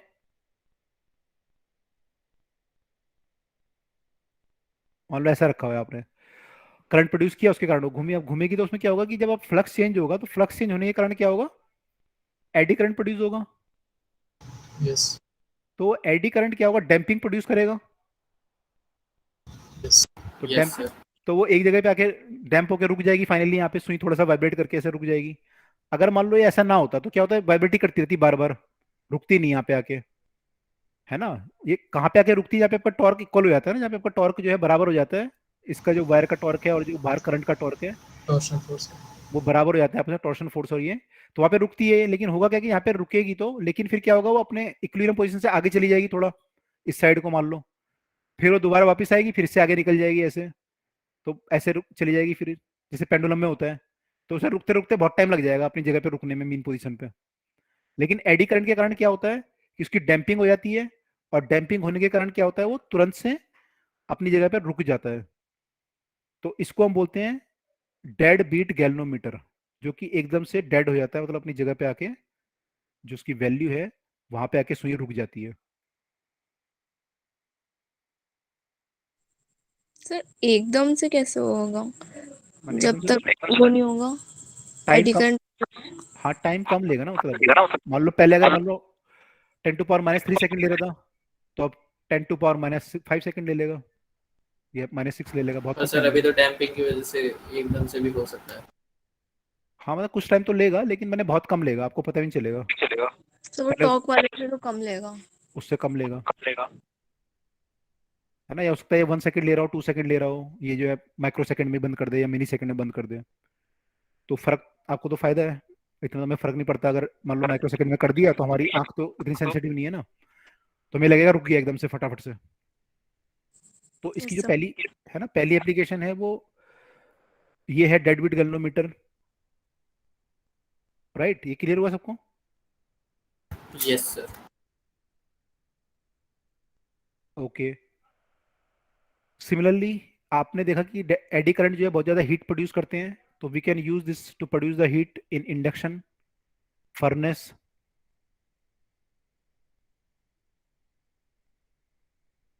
इन सब के अपने अपने प्रिंसिपल होंगे बहुत डिटेल में, तो हम डिटेल तो नहीं पढ़ पाएंगे, या मेरे को मैं नहीं पढ़ा सकता डिटेल, ये तो सब अलग अलग साइंटिस्ट, नॉट साइंटिस्ट, इंजीनियर जो होंगे इनको बता पाएंगे। लेकिन मोटा मोटा ये है कि इंडक्शन फर्नेस में भी होगा कि आप जो है चेंजिंग अल्टरनेटिंग करंट पास करोगे कॉइल से, उससे फ्लक्स प्रोड्यूस होगा, फ्लक्स से फिर जो है वो एडी करंट प्रोड्यूस होंगे, वो सब आप कर सकते हो। तो यहाँ पे भी हम सेम काम करते हैं कि हम जो है फ्लक्स चेंज करने के कारण करंट प्रोड्यूस करता है, करंट से हीट प्रोड्यूस होती है, तो वो फिर उसको गला, मेटल प्लेट को गला देती है। तो उस मेटल प्लेट में ही हम ट्राई करेंगे कि हम करंट प्रोड्यूस करें जिसको हमें गलाना है। फिर हो सकता है मैग्नेटिक ब्रेक, जैसे अभी ये बात कर रहे थे, मैग्नेटिक ब्रेक जो है डैम्पिंग करते हैं एक तरह से, तो मैग्नेटिक ब्रेक में यूज हो सकता है, तो ट्रेन में यूज होता है ये। इलेक्ट्रिक पावर मीटर, आपके घर में जो आपने देखा होगा पहले जो मीटर आते थे गोल गोल घूमता रहता था, चक्का सा टाइप का उसमें, तो वो भी इसलिए घूमता था कि वो एक्चुअली वहाँ पे एसी करंट होता है क्योंकि घर में, तो वो जो है मैग्नेटिक फील्ड चेंज करता है, उसके कारण फ्लक्स चेंज होता है, तो फिर उसके कारण एडी करंट वगैरह प्रोड्यूस होता है, उसके कारण वो घूमता है। तो उसका भी कोई प्रिंसिपल होगा जो डिटेल में देखना पड़ेगा क्या होता है, तो हमें खैर इसकी डिटेल नहीं चाहिए, हमें बस ये चाहिए, ठीक है। उसके अलावा इंडक्शन मोटर होती है, induction motor variable magnetic field के कारण किसी चीज़ को घुमाना, इलेक्ट्रिकल वाले पढ़ेंगे इसे जो इंजीनियरिंग में जाएंगे। इंडक्शन मोटर, कई तरह की मोटरें आती हैं वहाँ पे उनके लिए। नेक्स्ट है आपका स्पीडोमीटर। स्पीडोमीटर क्या होता है, कार में लगा हुआ होता है, कार में लगा होता है ना, स्पीड की मेजर करके। ओके, कार में, बाइक में, राइट। तो वहां पर भी हम जो है, जो वहां पे क्या होगा, टायर घूमेगा आपका, तो टायर घूमेगा तो काइंड ऑफ समथिंग रोटेट कर रहा है, तो उसका रोटेशन काउंट करने के लिए हम उसका फ्लक्स चेंज समथिंग कुछ काउंट कर सकते हैं। उससे फिर हम लिंक करते हैं कि फ्लक्स अगर चेंज होगा तो करंट प्रोड्यूस होगा, करंट प्रोड्यूस होगा तो उससे फिर हम सिग्नल प्रोड्यूस करेंगे, उससे फिर हमारी रीडिंग आएगी। तो कर सकते हैं हम लोग, है ना। तो ये सारे इसके एक ये हैं, है ना, और भी हो सकते हैं कई सारे। तो these are the some uses of this thing। उसके अलावा इसके अब इसके हार्मफुल इफेक्ट क्या है या इसके कॉन्स क्या हैं। तो अनडिजायरेबल इफेक्ट इसके देखें अगर, अगली उससे देखते हैं, पेज से। ये लिख लिया सबने। Yes sir. अनडिजायरेबल इफेक्ट इसके जो हैं, आपको अभी बताया मैंने, हीट प्रोड्यूस करता है,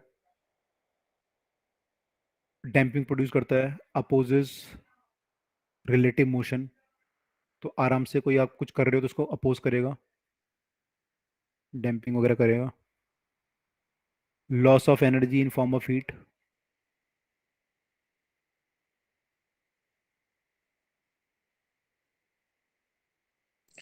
सर डैम्पिंग इसके अनडिजायरेबल में आएगा, बट डैम्पिंग तो हम यूज कर रहे हैं सर। कई जगह डिजायरेबल होगा, कई जगह अनडिजायरेबल होगा। जहां पे आप चाहते हो कि मोशन हो फ्रीली, वहां पे अनडिजायरेबल हो जाएगा ना। सर तो दोनों है इसका वो। And the excessive heating of devices,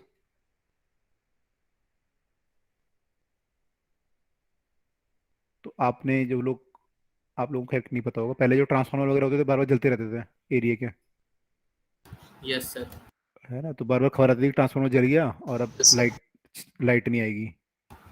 yes sir, कई बार देखा था, पर अब तो काफी समय से नहीं। आपके टाइम पे तो फिर भी ठीक हो गया यार, आपके टाइम पे तो लाइट जाती है तो 1-2 घंटे के लिए जाती है। हमारे टाइम पे लाइट गई थी एक बार, हमारे टाइम पे एक बार लाइट गई थी तो 10 दिन बाद आई थी लाइट, 10 दिन के बाद।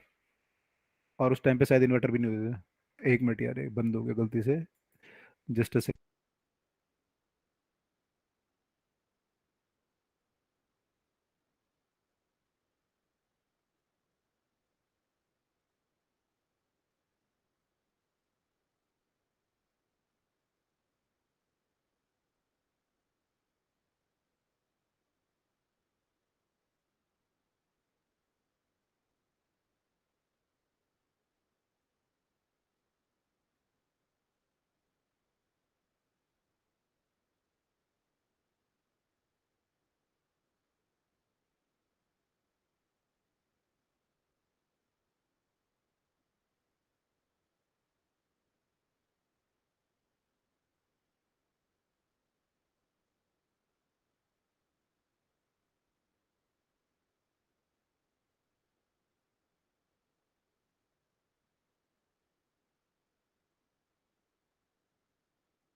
ओके।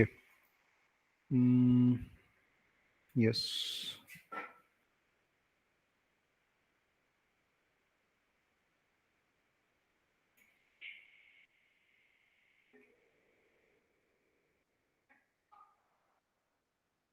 आई थिंक ये सबको दिख रहा है स्क्रीन अब। Yes sir. Okay yes sir. Okay. अच्छा देखिए, अब अगला है कि इसको मिनिमाइज कैसे करें। तो मिनिमाइज करने का आपको मैंने बताया एक तरीका, तो कि कैसे कैसे मिनिमाइज करें। एक और तरीका देखो क्या होता है, जो हम ट्रांसफार्मर में यूज करते हैं, अभी भी आपने देखा होगा, ट्रांसफार्मर को ध्यान से देखोगे तो आपको पता चलेगा। ये आप कोई भी इलेक्ट्रिकल इंस्ट्रूमेंट देखोगे तो आपने देखा होगा वहाँ पे ना, मेटल पीस की जगह पे स्ट्रिप होती है, छोटी छोटी, देखा आपने स्ट्रिप होती है, वी शेप की या डब्ल्यू शेप की या समथिंग स्ट्रिप्स बनी होती हैं बहुत सारी। उनको जोड़ के एक वो बनाते हैं पूरा, एक मेटल पीस नहीं लेते बड़ा पीस, उसकी जगह स्ट्रिप लेते हैं। तो ऐसा क्यों करते हैं देखो, एडी करंट। सर ये अभी भी ट्रांसफॉर्मर्स यूज होते हैं? हाँ, ट्रांसफार्मर यूज नहीं होंगे। सर हमारे एरिया में था, वो हटा दिया। तो कहीं और लगा दिया होगा, बड़ा बने लगा दिया होगा कहीं 2-3 एरिया का मिला के। तो करने पड़ेंगे। यस सर, हो सकता है। ट्रांसफार्मर तो चाहिए ना आपको, जो वोल्टेज आपकी आ रही है बाहर से वो 66,000 वोल्ट पे 11,000 वोल्ट पे आ रही है, तो घर पे आप यूज नहीं कर सकते ना 11,000 वोल्ट। यस सर, जैसे स्टेप अप स्टेप डाउन करना पड़ेगा। बिल्कुल। इनफैक्ट आपके घर में भी जो ये टीवी होते हैं, बाकी चीजें होती हैं, इन सब में भी ट्रांसफार्मर, छोटे ट्रांसफार्मर होते हैं एक तरह के। ये आपका जो मोबाइल का एडेप्टर है, क्या बोलते हैं उसको, इसमें भी चार्जर, होता है। ये भी तो एक ट्रांसफार्मर ही एक तरह का। 220 वोल्ट को 5 वोल्ट में कन्वर्ट कर रहा है आपका। शायद फोन 5 वोल्ट पे कितने भी चलता है, आई थिंक, चार्ज होता है। अलग अलग आते हैं आजकल, तो 30 वाले भी आते हैं। सर यस सर, 30 60 60 आता है। अच्छा, 30-60 वोल्ट पे होते हैं, तो वो भी एक ट्रांसफार्मर है ना, जो 220 वोल्ट को 60 उस पे कर रहा है कन्वर्ट, तो वो भी एक ट्रांसफार्मर एक तरह का। ठीक है, यस सर। ओके। तो देखो, आपको मिनिमाइज करना है एडी करंट को, है ना। तो एडी करंट को मिनिमाइज कैसे करते हैं हम लोग ऐसे मिनिमाइज करते हैं, मान लो कि ये आपका एक बार है,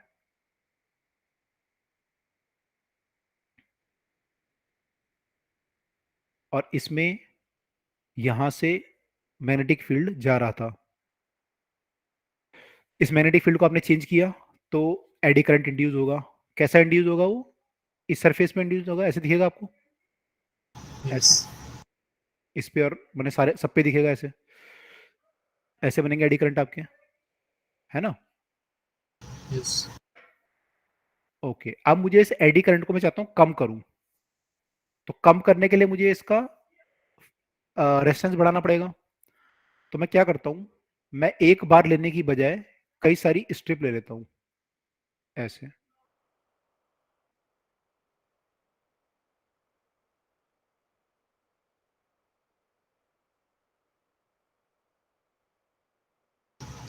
यस सर, देखा है। देखा है आपने ट्रांसफार्मर वगैरह में ऐसे, यस सर। इन्वर्टर वगैरह में देखा होगा आपने अगर, यस मतलब होता है। तो ऐसी कई सारी स्ट्रिप लगी होती है वहां पे। अब इनका फायदा क्या हुआ, अगर आप, मैं इसको यहां से देखूं, मैग्नेटिक फील्ड आपका यहाँ पे था,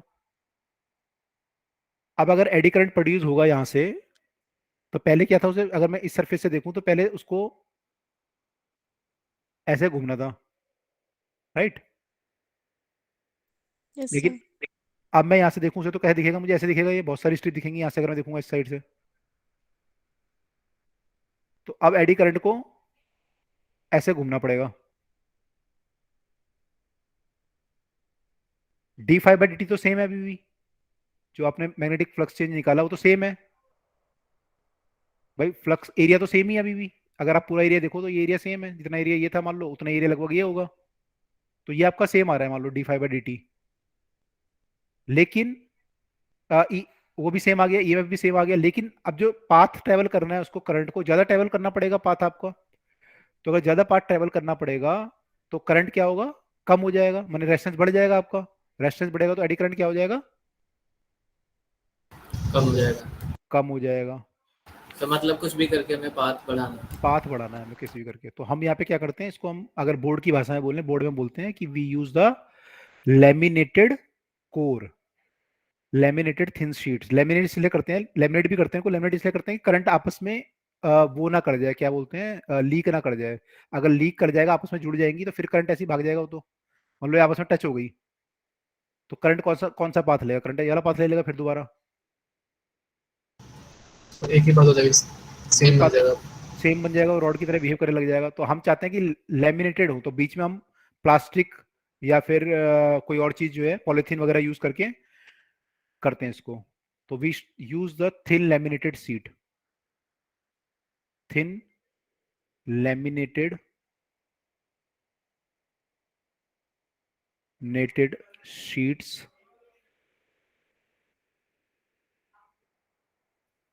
with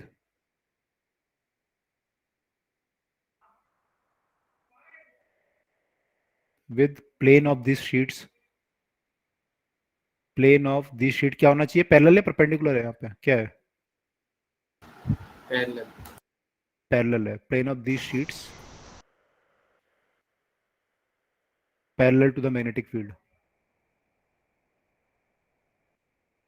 parallel to the, in fact we should say changing magnetic field, parallel to the changing magnetic field या magnetic flux। तो ऐसा करके हम लोग अपना जो है एडी करंट कम प्रोड्यूस होता है तो हमारी हीट कम प्रोड्यूस होती है, तो ट्रांसफार्मर हमारा फिर जल्दी डिस्ट्रॉय नहीं होता या खराब नहीं होता।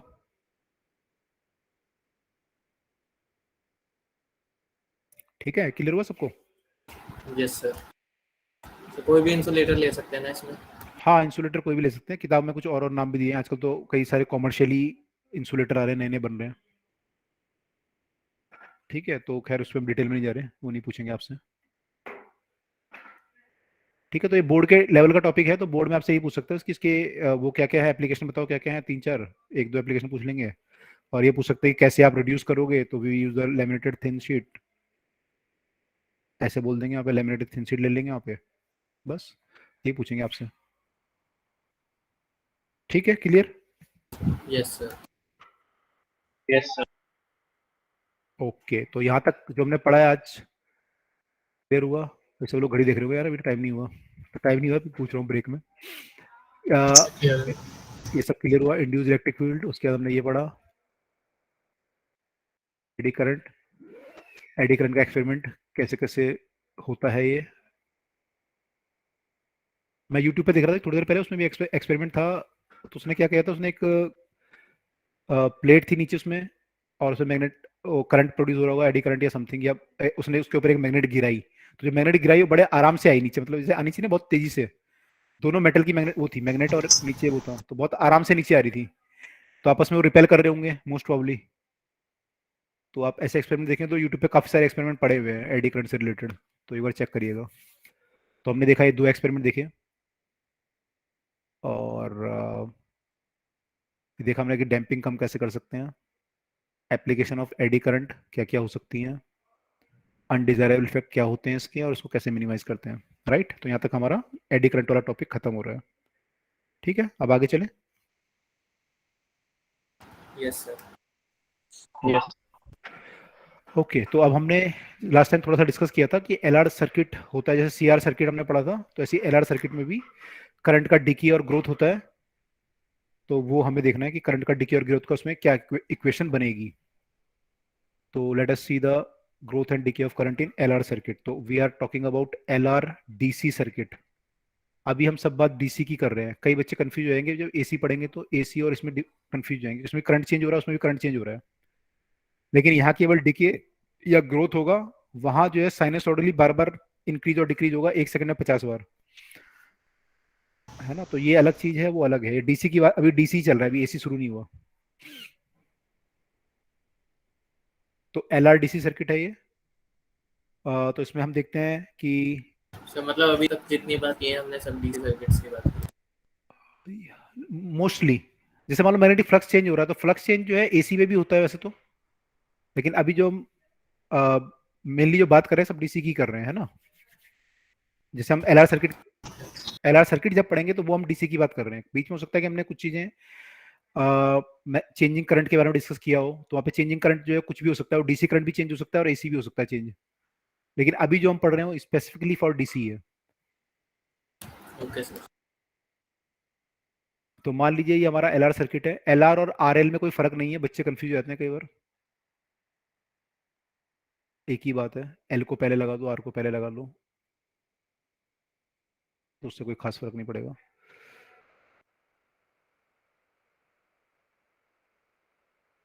है ना, अभी आप डेरिवेशन पढ़ोगे तो उसमें सारे डेरिवेशन आएंगे आपके, एल आर एसी जब पढ़ोगे तो L C C R L C R सारे कॉम्बिनेशन बनेंगे। तो अब एक बार पेपर में क्या आया, उन्होंने एल सी आर की जगह सी एल आर रख दिया, अब बच्चे कह रहे ये कौन सा सर्किट है, पढ़ा ही नहीं पेपर में, 5 नंबर का डेरिवेशन आया छोड़ दिया।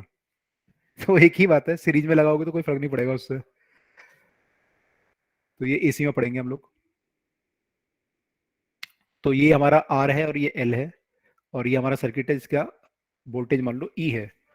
अब आपने मान लो शुरू में करंट 0 है, आपने की को प्रेस किया, की को प्रेस किया तो करंट बढ़ेगा, करंट बढ़ेगा तो we will say growth of current होगा। तो ग्रोथ का हमें फॉर्मूला बताना है, क्या फॉर्मूला बनेगा टाइम के साथ। तो पहले हम डिस्कस कर रहे हैं ग्रोथ ऑफ करंट, बी होगा डीके ऑफ करंट, है ना, तो पहले ग्रोथ की बात कर रहे हैं। तो जब आप की को प्रेस करोगे तो करंट इसमें इंक्रीज होगा, अब करंट इंक्रीज होगा तो इक्वेशन लिखते हैं किरचॉफ लॉ से। तो किरचॉफ लॉ से अगर हम चलें तो यहाँ पे लिखेंगे माइनस आई आर, ऐसे लिखेंगे, minus L D I by D t plus E equal to 0। I think ये लिखना चाहिए, सही है ये? Yes yes sir. ठीक है, किसी को डाउट तो नहीं है? नहीं है, नो सर। ओके। तो ई हमारा जो आएगा यहाँ पे, ई माइनस आई आर को एक तरफ रख देते हैं क्योंकि डिफरेंशियल इक्वेशन बनी है। तो ई माइनस आई आर को एक तरफ रखते हैं, इक्वल टू, इसको यहाँ ले आते हैं तो plus L D I by D T हो जाएगा। अब डी आई वाले के साथ आई को ले आओ तो ये ई माइनस आई आर आ जाएगा यहाँ पर, नीचे एल वाला यहाँ पर आ जाएगा, डी टी यहाँ चला जाएगा। ठीक है, तो ये डिफरेंशियल इक्वेशन बन गई जिसमें कि आई वाली टर्म एक तरफ को लिया है और टी वाली टर्म एक तरफ को लिया है। अब दोनों तरफ करेंगे हम लोग इंटीग्रेट, टाइम को 0 से टी, करंट को कहाँ से कहाँ तक करेंगे? सर। 0 से आई, क्योंकि ये इंक्रीज हो रहा है तो 0 से आई करेंगे, अदरवाइज हम आई से 0 करते अगर डिके होता तो ये आया भाई। अब इसका इंटीग्रेशन क्या होता है? ln e minus I are,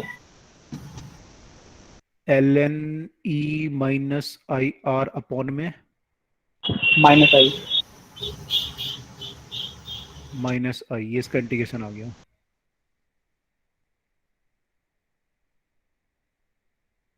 इसका इंटीग्रेशन करोगे तो टी आ जाएगा। इसमें माइनस आर भी आना चाहिए। आर आएगा, सॉरी, हाँ, आई के रिस्पेक्ट में है ना, यस सर, आर। आई के रिस्पेक्ट में, क्योंकि इंटीग्रेशन तो माइनस साइन भी है तो माइनस आर आ जाएगा। ठीक है, आई थिंक ये करेक्ट है। इसको वैल्यू पुट करते हैं, तो वैल्यू पुट करोगे तो E minus I R, minus R को बाहर लिख देता हूं, अंदर आ जाएगा L N E minus I R minus L N E, ऐसे ही आएगा। Yes sir. है ना, तो उसको फिर और सॉल्व करेंगे तो क्या हो जाएगा ये, ये हो जाएगा t divide by L by R. मैं इसको ऐसे रखता हूँ पूरे का पूरे को, यहाँ पे हो जाएगा आपका L N E minus I R divided by E, और यहाँ पे एक माइनस साइन भी बाकी है शायद। ठीक है, ये आया। माइनस को भी यहाँ ले जाते हैं तो ये आ गया। तो हमारा फाइनली आ गया l N E minus I R upon E equal to minus R t भी लिख सकते हो आप, आर को ऊपर ले जाओगे तो आर टी बाई एल आ जाएगा, या ऐसे भी लिख सकते हो जिसमें लिखा हुआ है। तो मैं आर टी बाई एल कर लेता हूँ, नहीं तो आप बोलोगे ऐसा अजीब सा क्यों लिख रहे हैं। अभी क्लियर हो जाएगा अजीब सा क्यों लिख रहे थे हम। तो ये आया आपका। अब इसको अगर आप सॉल्व करोगे तो ये आ जाएगा आपका ई की पावर, एल एन है क्योंकि, तो ई की power minus R T by L आ जाएगा, और यहाँ पे आपका बन जाएगा ये E minus I R upon ई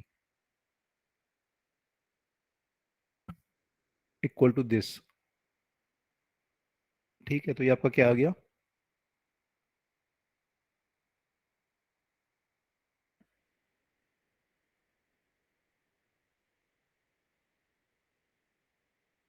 ठीक है, ये आ गया। इसको सॉल्व करेंगे तो ये क्या आएगा, 1 माइनस, कुछ गड़बड़ तो नहीं किया हमने इसमें? सही अभी तो तक आपका आ रहा है आई आर बाई ई ठीक है सर। इक्वल टू ई की power minus R T by L. ठीक है, इसको यहाँ ले आते हैं तो ये आ गया R T by L equal to I R by ई,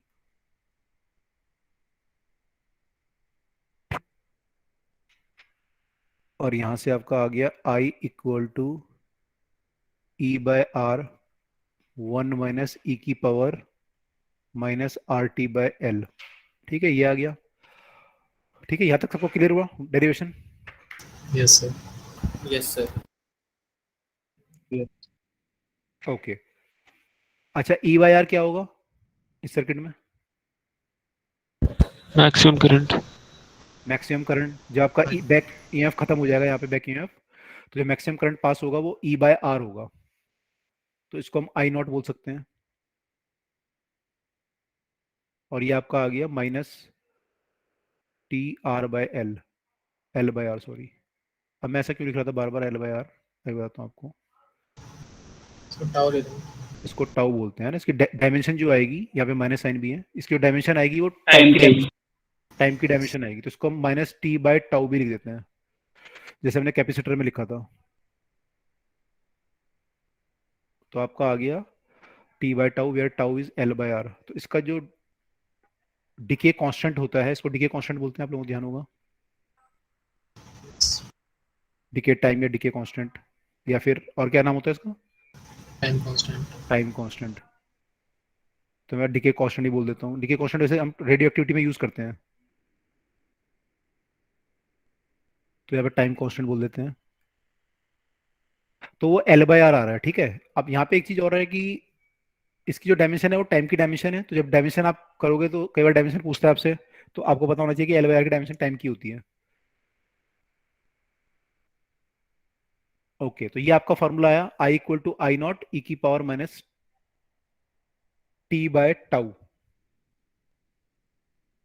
ठीक है, ये क्लियर हुआ सबको? Yes sir. Yes sir. Yes sir. Okay, अब यहाँ पे वही फिर चलेगा कि अगर आप ग्राफ बनाओ पहले तो ग्राफ आपका जो बनेगा नॉट डीके कांस्टेंट, ये आपका ग्रोथ कांस्टेंट है ना इस केस में, तो अगर आप बोलेंगे तो यहाँ पे आपका जो करंट है क्योंकि ग्रो कर रहा है, तो ऐसा ग्राफ बनेगा कुछ आपका। फाइनल करंट कितना होगा आपका, आई नॉट या फिर E by R, this is I naught, तो आई नॉट को टच करेगा ये, लेकिन कब टच करेगा, ये इन्फिनिटी पे टच करेगा आई नॉट, ठीक है। अच्छा, अब यहाँ पे क्वेश्चन है कि अगर मान लो टाइम हम जो है टाइम कांस्टेंट के बराबर ले, टी इक्वल टू टाउ ले, तो कितना करंट होता है उस केस में, ध्यान है किसी को? 63%। 0.63 आई नॉट इक्वल टू टाउ पे आई इक्वल टू 0.63 आई नॉट आएगा, अगर आप पुट करके देखोगे यहाँ पे निकल के आ जाएगा, ठीक है। हम निकाल चुके हैं कैपेसिटर में ऑलरेडी, दोबारा निकालना मैं। तो 63% ऑफ द करंट होगा यहाँ पर टी इक्वल टू टाउ पे, ये आपका आई है और ये टाइम है, तो अगर आप टी इक्वल टू टाउ लेंगे तो current will be 63%,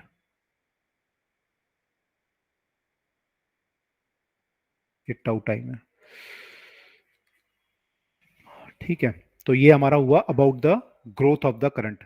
is it clear to all of you? Yes sir. Yes sir. ठीक है, यस सर। ओके। अब जो है डीके का भी देख लेते हैं एक बार। तो डीके में क्या होगा, आप की को ओपन कर दो, बैटरी हटा दो, मान लो बैटरी नहीं है, डिस्कनेक्टेड फ्रॉम द स्विच कर दें, तो क्या होगा, करंट आपका घटेगा, करंट घटेगा, करंट घटेगा मान लो, तो क्या लिखोगे आप फिर,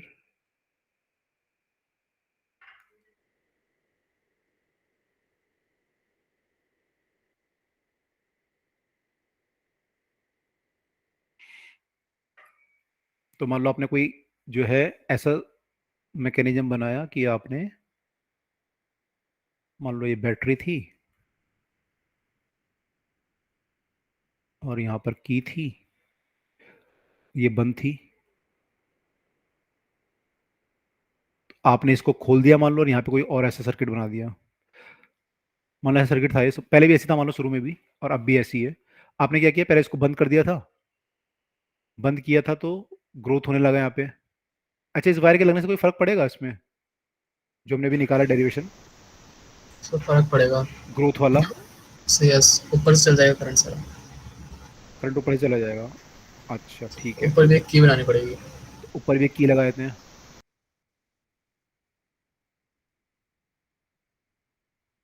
अच्छा, अगर ऊपर ये ना होता, मान लो यहाँ पे रेजिस्टेंस होता, फिर क्या फर्क पड़ता, फिर फर्क पड़ता डेरिवेशन पे हमारे? सो फिर भी पड़ता। नहीं, फिर पड़ता या नहीं पड़ता? पढ़ना चाहिए था। अच्छा चलो इसको देखेंगे, ये AIEEE का क्वेश्चन है, अगली बार देखेंगे, लेट अस सी। तो अभी ठीक है, इसको मान लेते हैं कि हमारा जो है अभी जो है हमने यहाँ पे की को इसको ओपन कर दिया है, तो ऐसे करंट डिके हो रहा है, और ऊपर जो है हमने की को क्लोज कर दिया जहाँ पे कोई रेजिस्टेंस नहीं है, केवल एक सिंपल वायर है, तो मैं रेजिस्टेंस को मिटा रहा हूँ। कहाँ गई इरेजर? ये रही इरेजर, तो ये मिटा दिया मैंने। तो हमने इस की को ऊपर वाले को क्लोज कर दिया। मान लो एक की ए है और ये बी है, तो ए को हमने ओपन किया है और बी को क्लोज कर दिया साइमल्टेनियसली। तो अब करंट जो है आपका यहाँ से प्रोड्यूस ऐसे चला जाएगा। तो अब आप अगर इक्वेशन लिखोगे तो you will write minus L D I by D T,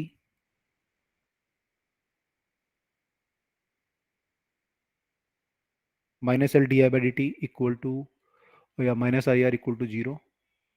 तो आपका आ जाएगा L D I by D T equal to, minus sign यहाँ भी रख सकते थे आप, माइनस आई आर आ जाएगा। आई वाले को एक तरफ ले आओ, तो D I by I equal to R by L D T, integrate both the sides, L N of I integration from I not to I करेंगे इस बार, 0 टू टी करेंगे, तो you will get I not minus रह गया। I R by L minus रह गया, minus के बिना तो काम नहीं चलेगा, टी आ जाएगा। सॉल्व करोगे तो ये आ जाएगा L N I by I not equal to minus R by L, T आ रहा है, ई की पावर में आ जाएगा फिर ये ई की power minus R by L T I by I not को मैं यहाँ ले जाता हूँ सीधा, तो I equal to I not into ये आ जाएगा। आई थिंक ये क्लियर है। Yes sir. Yes sir. तो ऊपर वाला अरेंजमेंट क्यों बना है, बी वाला? क्यों बनाया? क्योंकि अगर आप मान लो मैं ये अरेंजमेंट ना होता हमारा, तो फिर हम क्या करते, इसको ओपन करते मान लो सर्किट को सीधा, तो फिर सर्किट ओपन हो गया तो फिर क्या लिखते हैं आप डिके के लिए? तो एकदम से डिके हो जाएगा जैसे आप की को ओपन करोगे। Yes sir. फिर तो आपको देखना पड़ेगा कि की के जो आप कनेक्शन हटा रहे हो इसमें आपको कितना टाइम लगा और इस करंट को खत्म होने में कितना टाइम लगा, तो कौन सा ज्यादा टाइम है, फिर वो एक अलग ही केस आ जाएगा। क्योंकि की को एकदम से आप कनेक्शन एकदम से ब्रेक नहीं कर सकते आप, तो उसमें थोड़ा टाइम लगेगा, माइक्रो सेकंड का लगेगा भले ही, और ऐसी करंट को भी जीरो होने में कुछ टाइम लगेगा, तो फिर वो डिफिकल्ट केस हो जाएगा। तो मैं केस ये ले लिया कि हम ऐसा सर्किट लेके उसमें डीके देख रहे हैं कि उस सर्किट में सिंपल है बस ऐसा, और इसमें डीके चेक कर रहे हैं। ठीक है। Yes sir. ऐसी प्रॉब्लम जो आपको बता रहा हूँ ना कि हटाने वाली और ये सब, ये प्रॉब्लम प्रैक्टिकली आती है हायर क्लासेस में, कि कितना टाइम उसको लगा और कितना उसको लगा, तो उसके लिए फिर क्या करना है। चलो अभी इस पर नहीं जा रहे हैं। तो हमारा ये आया I equal to I not minus R, ये आया। तो इसमें आप देखोगे टी इक्वल टू इन्फिनिटी पे करंट कितना हो जाएगा, ये टी इक्वल टू इन्फिनिट पे इन्फिनिट हो जाएगा, माइनस इन्फिनिट तो जीरो हो जाएगा करंट, यस है ना। ये चीज आपकी पूरी इन्फिनिट हो जाएगी, तो e की पावर माइनस इन्फिनिटी मतलब आई नॉट बाय e की पावर इन्फिनिटी हो जाएगा, प्लस इन्फिनिटी, तो ये जीरो हो जाएगी वैल्यू, तो ये इन्फिनिटी पे जीरो हो जाएगा। और टी इक्वल टू जीरो पे कितनी वैल्यू आएगी, आई नॉट, आई नॉट e की पावर जीरो 1 हो जाएगा, तो I equal to I naught. तो ये जो ग्राफ बनेगा इसका वो आई नॉट से स्टार्ट होके और इन्फिनिटी पे जाके इसको टच करेगा, करेक्ट। तो ये है आपका ग्राफ टी और आई का। फिर अगर आप वो टी इक्वल टू टाउ लेंगे तो करंट कितना होगा इस केस में, 37%। 0.37। तो यहाँ पे करंट हमारा 0.37 आई नॉट होगा, अगर ये आई नॉट है तो यहाँ पे 37% रह जाएगा हमारा, and current become zero at infinity. Clear हुआ सबको ये? Yes sir. Yes sir. Okay ठीक है। तो यहाँ तक जो है ये खत्म हो गए यहाँ के टॉपिक सारे। तो ऐसे क्वेश्चन जो है हम अगली क्लास में डिस्कस करते हैं। अब 2-3 क्वेश्चन है इसके, तब तक आप लोग पढ़ लो, ठीक है। Yes sir. Yes sir. चलिए तो ठीक है, किसी के डाउट है आप तो डाउट डिस्कस कर लेते हैं बाकी। यस सर, क्वेश्चन था। ओके ठीक है। पहले Good night, किसी sir. Good night. यहाँ पे किसी का डाउट है तो वो पूछ लो पहले, अगर चैप्टर जो भी पढ़ा है हमने। सर पिछली स्लाइड में क्या किया है? पिछली स्लाइड दिखा दो। सर, यस सर, इससे पिछले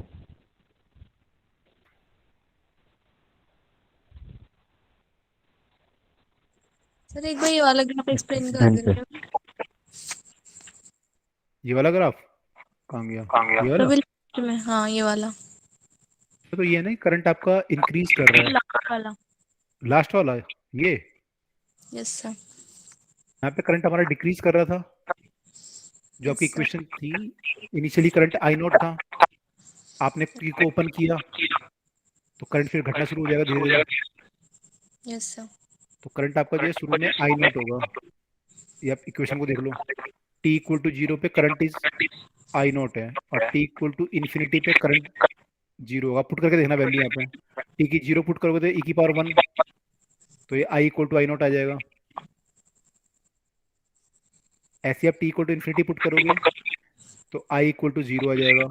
यानी जो ग्राफ आपका है वो आई नॉट से स्टार्ट होगा और 0 तक जाएगा एट इन्फिनिटी पे, तो ऐसा ग्राफ बनेगा डिक्रीजिंग।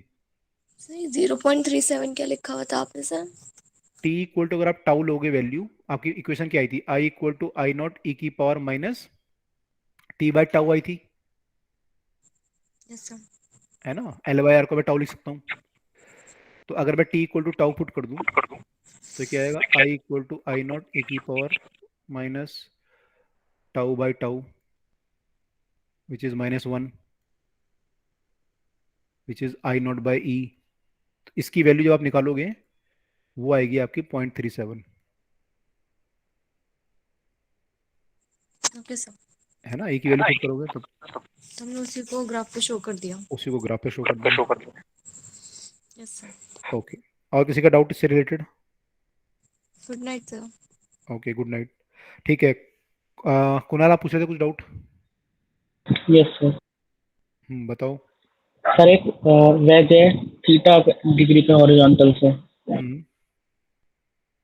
और उसमें हमने वो कंडक्टिंग लूप है जिसका मास m है, रेडियस स्मॉल r है, रेजिस्टेंस कैपिटल R है, और रिलीज कर दिया रेस्ट से। अच्छा, फ्रिक्शन नहीं है यहाँ पे। सर्कुलर है? यस सर, लूप है ना। अच्छा, रिंग है मतलब, और इसमें फ्रिक्शन नहीं है तो मतलब रोलिंग नहीं हो रही। एक वेरिएबल मैग्नेटिक फील्ड है B is equal to B not 1 plus alpha X. 1 plus alpha T? नहीं sir, alpha X. Alpha X, X horizontal direction है। ठीक है। Yes sir. तो यहाँ पे हमको निकालना था कि speed as a function of time ring का। ठीक है। तो सर जैसे कि जब यहाँ पे जो मैग्नेट रिंग है वो नीचे को आएगी तो उसके थ्रू फ्लक्स चेंज हो जाएगा, तो वहां से ईएमएफ इंड्यूस हो जाएगा और वहां से इसमें करंट प्रोड्यूस हो जाएगा। करंट इसमें सर्कुलर प्रोड्यूस होगा, तो इसकी पोटेंशियल एनर्जी घट रही है और काइनेटिक एनर्जी, पोटेंशियल एनर्जी घट रही है, काइनेटिक एनर्जी बढ़ रही है और इसमें हीट डिसिपेट हो रही है। तो वहां से हम वो निकाल लेंगे V काइनेटिक एनर्जी से। अच्छा, बट सर अगर इसमें वो मैग्नेटिक फील्ड कांस्टेंट होता फिर क्या होता? अगर मैग्नेटिक फील्ड कांस्टेंट होता, मैग्नेटिक फ्लक्स भी कांस्टेंट होता, फिर तो फिर तो आपका फिर सर वो नहीं होता, हीट डिसिपेशन नहीं होती करंट की वजह से। अगर हमारा मैग्नेटिक फ्लक्स कांस्टेंट है तो आप कह रहे हो हीट डिसिपेट होता है या नहीं होता? ईएमएफ तो इंड्यूस होगा इसमें मोशनल ईएमएफ की वजह से। हाँ, ईएमएफ होगा, लेकिन आई थिंक करंट पास नहीं हो रहा होगा ना वहाँ पे। यस सर, अगर दो रॉड मान लें इसको तो दोनों सेम डायरेक्शन में करंट आ जाएगा उससे। दो रॉड का सेम डायरेक्शन में आ जाएगा तो फिर अपोजिट हो जाएगा, तो करंट ही पास नहीं होगा। Yes sir. तो क्या डाउट था आपका? यही था? बस यस सर, बस यही था। ठीक है, कहाँ का क्वेश्चन है ये? डीसी पांडे। डीसी पढ़ने में? ठीक है। दूसरी वाली वो 500 वाली में। अच्छा, उसमें है, ओके। Yes sir. ठीक है। हाँ, तो उसमें नहीं होगा, उस वाले केस में ना वाला केस हो जाएगा फिर आपका, इसलिए उन्होंने शायद वेरिएबल दिया हुआ है। यस सर, वहाँ पे हीट डिसिपेशन नहीं होगा और सब ईएमएफ तो हो ही रहा है उसमें, मोशन ईएमएफ। हाँ बिल्कुल, ईएमएफ तो होगा ही प्रोड्यूस। ठीक है, ओके, चलिए, थैंक यू। Okay, welcome. और बताइए बाकी क्या पूछ रहे थे, किसने भेजा डाउट? ये एज सून एज द मैंने भेजा है ये वाला, as soon as the current is switched on in high voltage wire the bird sitting and fly away.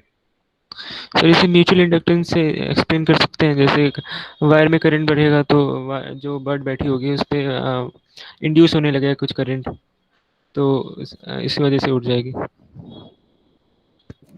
जब आप करंट प्रोड्यूस, हाँ तो मैंने मैग्नेटिक फील्ड से करना पड़ेगा ना। Yes sir. म्यूचुअल जब होता है, अ, जब करंट को बढ़ाओगे उसमें, जैसे पहले तो कांस्टेंट करंट था, फिर हमने ये करंट को बढ़ाया तो बर्ड के बॉडी के थ्रू फ्लक्स बढ़ गया, तो उसमें कुछ करंट इंड्यूस होने लग गया, तो इस वजह से बर्ड वहाँ से फ्लाई हो गई। हाँ लगभग ऐसे कुछ रीजन बनेगा। थ्योरेटिकल है ना, देखना पड़ेगा एक्चुअल क्या है। तो इसमें वही होगा, इंड्यूस मैंने एक तरह का इंड्यूस करंट वगैरह फ्लो हो जाएंगे, क्योंकि फ्लक्स चेंज होगा। जब फ्लक्स चेंज होगा तो इंड्यूस करंट होगा, उसको अपोज करेगा एक तरह से, तो उसको झटका सा लगेगा तो भाग इसलिए उड़ेगा। यस। ये तो होगा। ऐसे तो डेथ हो जाएगी ना, ऐसे नहीं, इंड्यूस कुछ कर। हाँ होगा, लेकिन करंट बहुत कम इंड्यूस होता होगा ना, मैंने कहा ऐसे नहीं होगा ना, बहुत माइक्रो या बहुत ही कम होगा, मिली माइक्रो में होगा। हम्म। ठीक है, और किसका डाउट है? डन, चलो ठीक है, तो फिर मिलते हैं अगली क्लास में। ओके, चलिए bye all of you.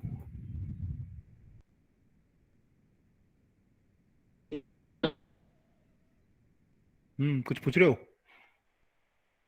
Abu जर कुछ बोल रहे हो? आवाज ब्रेक हो रही है, इसमें लिखो कमेंट में क्या बोल रहे हो, कमेंट में बोलो क्या बोल रहे हो, लिख दो।